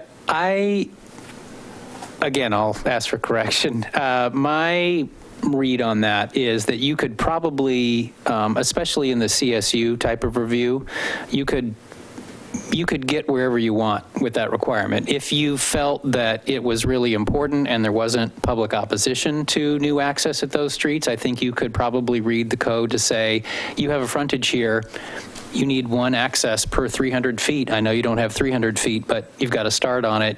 you need to put an access in. I think you could also say, I've heard a lot of concern from the public about access here, plus there's a big grade issue. I'm sympathetic to the financial situation of the bond issue. I feel like this would be more of a liability and actually create its own negative impact if we were to require this. So I don't know if you'd have to, I don't know that you'd need to go as far as having the applicant have to ask for a variance from the standard versus just kind of finding that it's not practicable or reasonable or appropriate for new access points there. Am I on base, you think? Yeah, I agree with your analysis of it, is that there is no required standard now. If you were to ask for it, the applicant might object and appeal and say, no, we don't want that.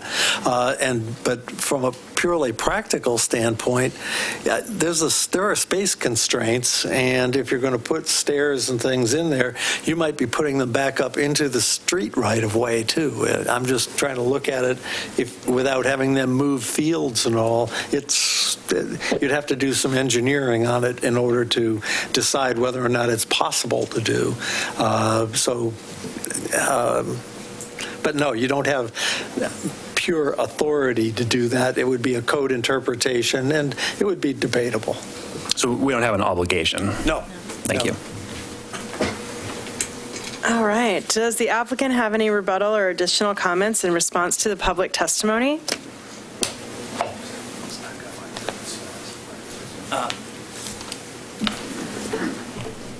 If it pleases the commission, we might like to take a 5-minute recess just to collect our thoughts and make sure our rebuttal is concise. Okay. 2 minutes. We can, Thank you. We'll take Our attorney says 2 minutes. All right. We'll be right back. 2 minutes. You're paying for my time. That's right.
crazy. In the given material, we do not have the lights in the parking lot. We paid for We have the ball fields. Yeah, we're And then we doing a only beta have the for it lighting right for the now. pathway, but not for the... Okay, so we could Yeah, it looks like it. quiet down in this hearing room, please. Have to abate before we can get our. We're going to go ahead. I would just like to say that we are required to end by 10 p.m. unless we suggest that we continue. So I just want to put that marker in time and for the applicant to provide a rebuttal or additional comments based on that public testimony. So. Indeed. I thank you for giving us the opportunity to rebut the testimony that has been offered into the record tonight. And I wanted to start our rebuttal by saying that the North Clackamas School District wants to be a great neighbor to all of the folks who share common property lines with the district's facilities. And I hope that that point is not lost on anyone in the audience tonight. And there certainly hasn't been any attempt on the district's part to deceive anyone. But as I mentioned at the beginning of our presentation, we have been dealing with a bit of a moving target. We appreciate very much the comments that have come in tonight. And I'm just going to go through these responses rather than naming off each individual in an attempt to be brief. Firstly, the applicant is not required to submit a traffic impact statement. Staff testified to this point at the beginning of the hearing, and we're in complete agreement that this is not going to generate the type of impacts that would necessitate that type of analysis. Second, I want to point out that parking on local streets is permitted as long as it's in compliance with the laws, which are in effect. The police and code enforcement are available to enforce those, and we're awfully sorry if folks have had a hard time dealing with parking in the neighborhoods. Third, I wanted to mention that sports complexes are specifically exempt from noise emission standards per MCC Section 8. Also wanted to mention that ambient lighting and glow will end at 10 o'clock or at 10:30 if decided by condition of approval tonight. It won't be an all-night glare that goes into the evening and affects ambient conditions all night. With regard to fencing conditions and the condition of the existing fence surrounding the site, we do have a condition of approval under 1 sub B sub 1, which requires us to repair or replace slats along the perimeter fences all the way around the boundary of the property. We're also going to be adding buffering vegetation along the edges of the parking areas. With regard to lighting overall, the applicant has proposed a very high-quality modern lighting system and has provided photometric plans which document compliance with all of the applicable approval criteria the city has for lighting. The stadium lights will be placed at grade, not 30 feet above the field, so they will actually be 80 feet as measured from the grade. The lighting that's going in throughout the site are going to match the existing lighting, which was conditioned to be placed on the site as a part of the application for the hitting facility. So we're not doing anything different or new. It's going to be the same standard that's out there now.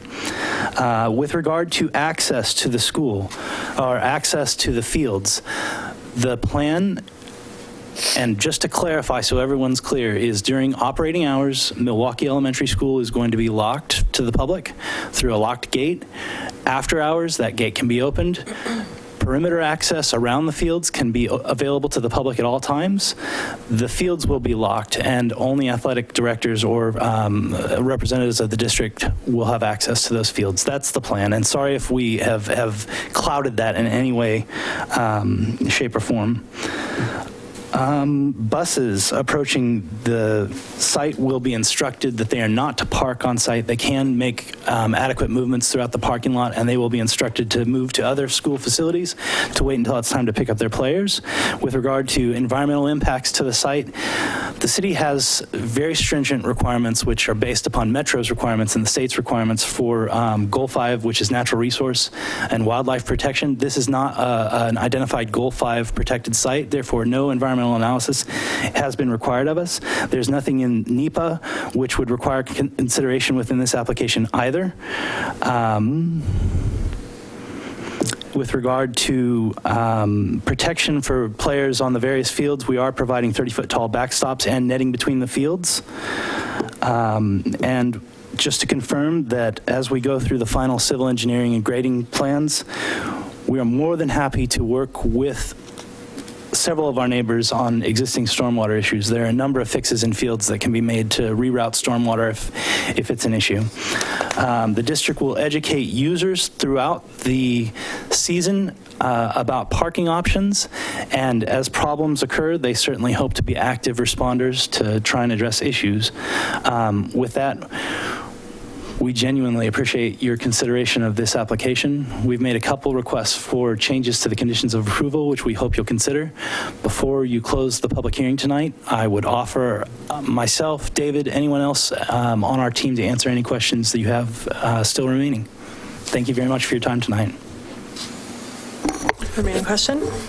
Would you be willing to put up signage that would conspicuously, in a conspicuous location that would offer a contact number so that concerned neighbors might have a point person that they could reach out to if there were problems with the renters or Yeah, whoever? I believe two things on signs. I believe we do have that as a standard at our other sites that provides an after-hours contact information. I think we can get that up. And also on the streets on 30th and 31st, we're more than happy to put signage up that says no field access. That's easy for us to do. You can put it as a condition of assessment. We'll just do it. It'll be done, and we'll make that happen. Okay. What about a taller fence or screening for Ms. Roller's property? Considering that there's a grade difference, there's a drop of about 3 feet from the parking lot level to her backyard. Well, we can make the condition of approval require that the vegetation in there be of a height of, grow fairly quickly to a height of something between less than 10 feet, so that the vegetation screening, that can be in the conditions of approval. Okay. That's just a matter of picking the right Sure. plant. Yeah, that sounds. And sounds I easy. wouldn't anticipate that we would oppose that. Yeah, thank you. Does the school district, if I may interject a question, to preempt the curb sidewalk issues on the supposed 28th Street, does the school district have any policy that would address towing off your private property if people park in unlawful or unintended areas? Such as you want to do it with a paint. People have said, no, we need a sidewalk to keep it clear. What about towing? It's your private property. Correct. Towing is an option on our property. I don't know, to your specific question, whether we have a specific policy, but we do have signage up at a variety of our sites that allow and provide for notice of towing. And that's, again, I don't know that it's a district policy, but there is allowable opportunity to make that happen. Can you, if that's also written in a condition, is that a possibility? Is that acceptable? Policy is dictated by our board, and I can't speak on behalf of our board. Not necessarily a policy, but say you will keep that walkway clear if the... Yes, we can post signage to that effect. Yeah. Then I have two more questions. There was a comment about trying to, there was actually a few comments, I guess, about foul balls coming onto other properties. Is there any, I guess like at Delta Park, there's netting and things to keep the foul balls. Is that something that you guys are considering or would be receptive to a condition to try to keep the, damages from impacting neighboring properties? I think we have that addressed in our 30-foot high backstops, as well as the netting between fields for a safety issue. I think that's the starting point for that. It should be an improvement on the existing site. And we are working with our neighbors, obviously, for any damage that does occur to make sure that we're making reparations associated with that. Okay, and then the last question was, there were a lot of comments about, yes, 10 o'clock is the municipal code for quiet time, basically, but, would 9 o'clock be okay, since this is a conditional use as opposed to just a by right use? We would prefer to have as much flexibility as we can associated with 10 o'clock. If the condition is a requirement to get through our condition tonight and get our approval on this conditional use, we would be willing to go to 9 o'clock. all I got. Okay. Thank you. Okay. I'm sorry, could I just ask for, the commissioner's question? Are you talking about field usage in general or lighting in particular, or kind of all of it together? I think all of it together. Oh, I'm sorry. So just a point of clarification on the access and the fencing around the fields to lock the fields. So is the perimeter trail secured behind the fencing that would be locked? There would be gates at the perimeter trail that would have a similar, in all likelihood, we would still protect the property as would be our right, but those gates would be open and accessible. There could be an instance where we want to close the gates for some reason, but the pathway would have access points coming off of Lake Road and off the parking lot that would provide for that perimeter trail access. So that would be open even if the fields are closed and locked down? Yeah, the fields, internal fields will be locked and closed down. That's what we're saying. It's completely separate. Okay, perfect. Completely separate, but the perimeter trail will be open. Thank you. Okay, thank you. I'd like to thank the applicant. No, you're okay. All right, okay. So I'm going to go ahead and close the public testimony portion of this hearing. Can I ask planning staff a question before we do that? Are they? Hold on, I thought I just closed it. Now I have to reopen it? No. Okay. Did the applicant provide a candle lighting for the parking lot? I only see one for the pathway and one for the fields.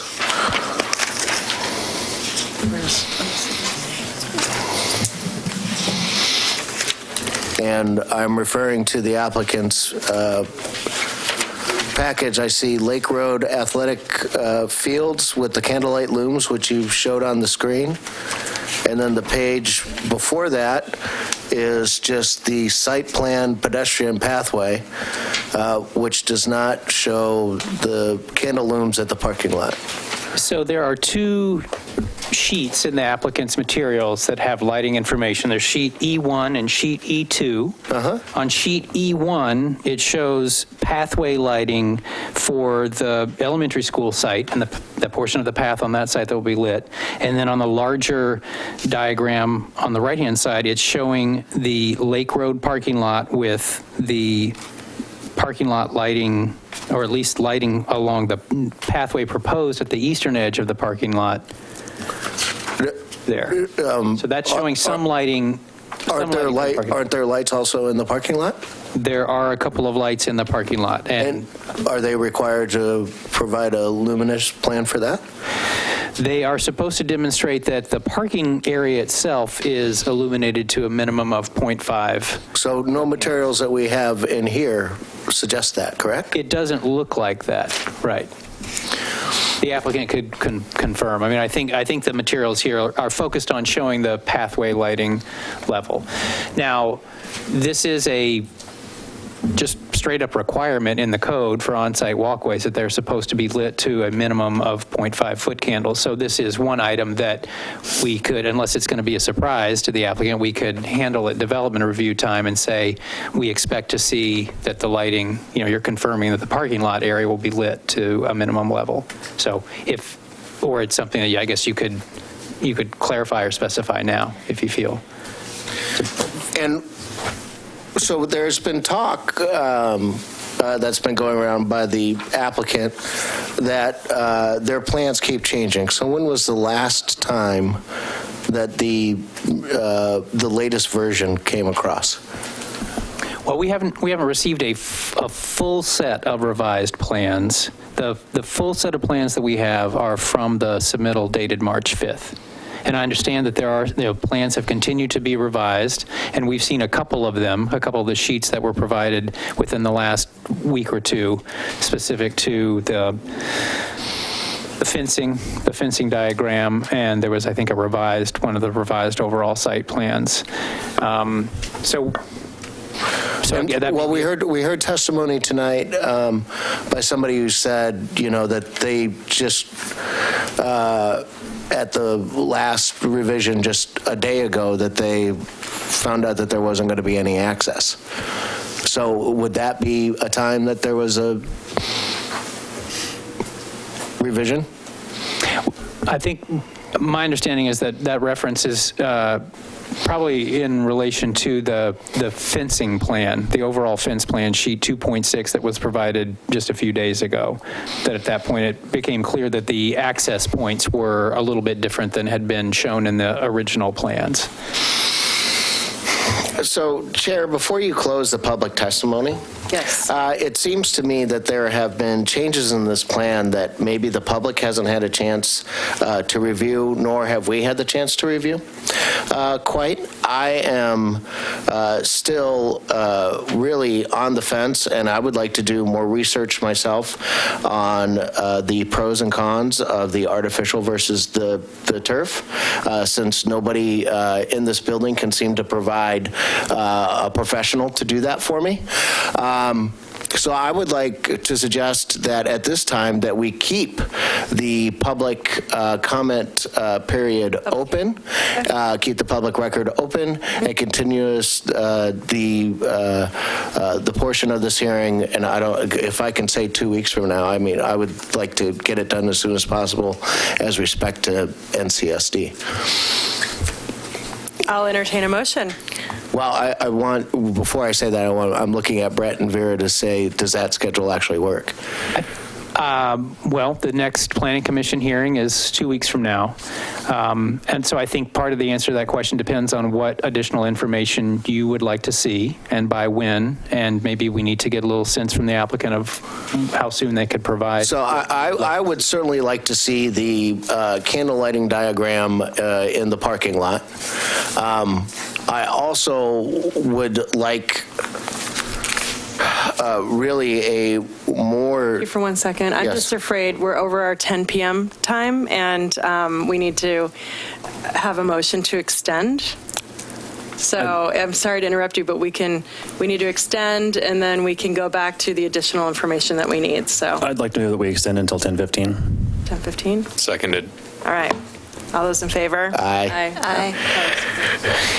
Okay, so the candle lighting on the parking lot, because that seems to be an issue with the public.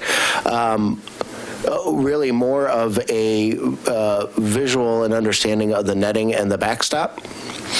And what access really means, and what the lighting, who turns on and off the lights, and is it on a timer, and a better definition of how that all works.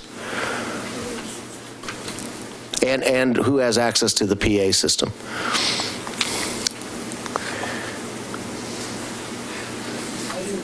Any additional other things that commissioners would like to hear more about? Any items of concern?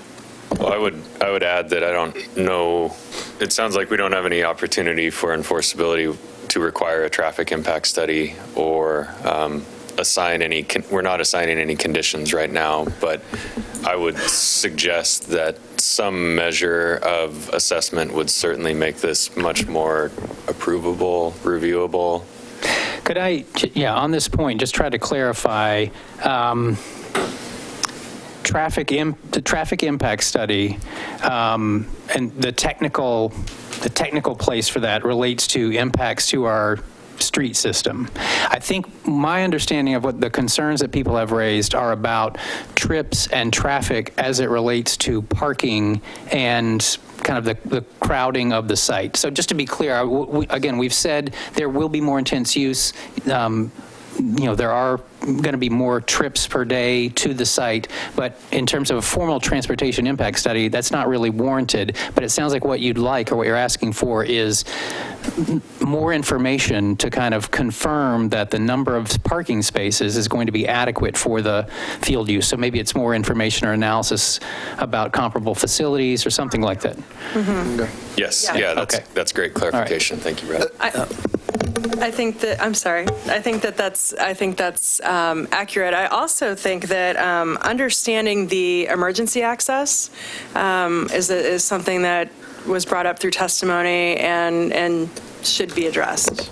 And, you know, we didn't hear from, the first responders or other folks or the police around access. So just having additional information around emergency accessibility to the site. And buses, and buses. They did address the buses. Oh, the school buses can turn around in there while they're going to be leaving all at the same time. Oh. I would also, and I know that it's at risk of maybe the NCSD pursuing testimony, but I'd also like to hear at least a statement from the current baseball coach and the current soccer coach at Milwaukie High School to find out what they prefer as an artificial turf or natural grass.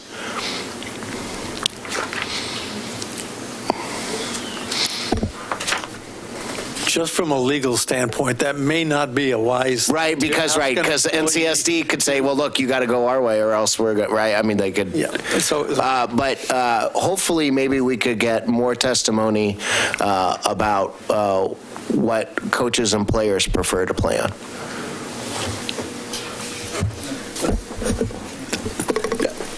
I'll leave it at that. I'm not sure that goes to any of your criteria. Well, it could go to the artificial or to the grass turf issue. But I think you're going to have to, if you have concerns about the artificial turf, I think you need to find a way to root them in the approval criteria. Like, can you clarify that there's a concern about a negative impact that outweighs the public benefit? Yeah. Okay. Yeah. Safety, public safety, and the environmental impacts. Yeah, you need to focus on and player safety as well. Player safety, I don't think is the charge of this group. I think that is the school board's determination. Okay. But I can say public safety and environmental, right? Yes. Thank you. Yeah. Okay. So is 2 weeks an adequate amount of time to address this information? Yes. And by 2 weeks, yeah, there are a couple things we'll have to clarify. By 2 weeks, do you mean you want the information 2 weeks from today when we have the hearing again, or can you get it to us a week from now so that we can put it in the packet material? Like, what's a reasonable time frame to get the information? If you guys want time to look at it before the hearing, it needs to come sooner than 2 weeks. So.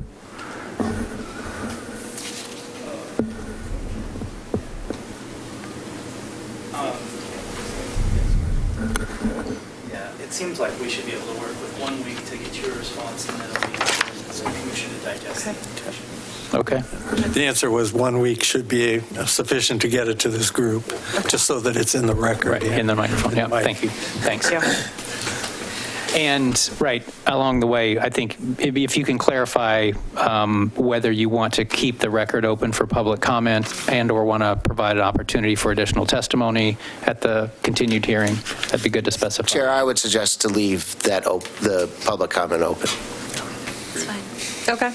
We'll leave the public hearing open. So we'll continue. Yes. I need a motion for that. I move that we continue the hearing until 2 weeks from now, which would be May 8th? You were all excited. May 8th. May 8th. There you go. I'll second that. Okay. All those in favor? Aye. Aye. Opposed? Okay. And to clarify, that means public testimony can be taken at that meeting. Yes. Right, as well as we'll accept comments via email, written, between now and then, if anyone wants to submit additional comments. Okay. Thank you. Yeah, direct them to me. Yeah, thank you. Thank you. Thank you for everyone's comments tonight and participating in this hearing, and look forward to deliberating with the commission at our next hearing. Okay.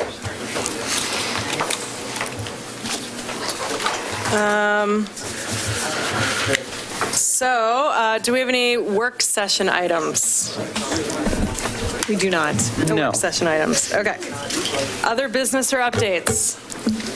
I don't think so. I think Denny should be back at the next hearing. I guess just a kind of informal polling question for you is, so far, what do you think about the new font for the materials that we're providing? We're having a discussion. I love Especially it. the It's like findings. one of my It's favorite readable. fonts. Okay. Yes. All right. Curious. We've been curious about Really, it matters. It's a little bit bigger, a little bit easier on the old eyes. I have old eyes, you guys all don't. It's a standard. Planning Commission discussion items. The only thing I want to remind everybody is that the plant sales are May 12th, so get down to the Letting Library and to the Milwaukie Museum and buy plants. So also, I met last week, a week ago today, with the Design and Landmarks Commission.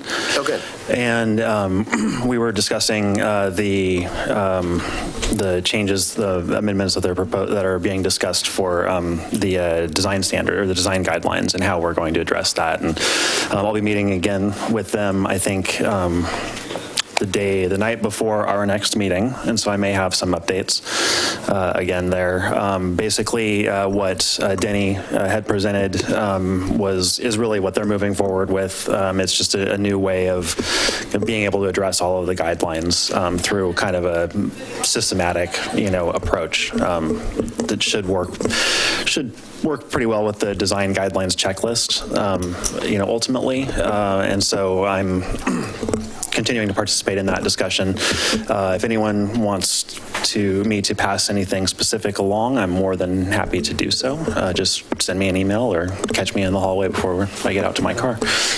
Great. Well, thanks for doing that. Oh, and then the other thing is the commission had asked me to provide updates about the Park Avenue station area planning efforts just south of the Island Station neighborhood, when things happen there. And that group just recently wrapped up its draft request for proposals and will be distributing those once the county and Metro give a blessing over the draft RFP language.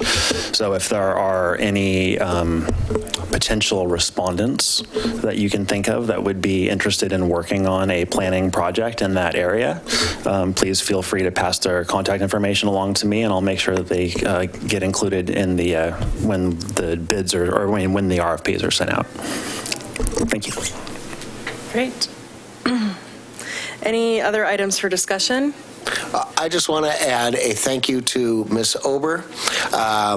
She followed up with this planning commission and set a date with our two commissioners. It means a lot that your guys' leader and our city manager does what she says she's going to do, and I cannot extend my sincere gratuity towards that. Okay, forecast for future meetings. Looks like May 8th is going to be busy. We already have 2 public hearings scheduled. And then May 22nd, we have a hearing and a work session. So we are busy the next.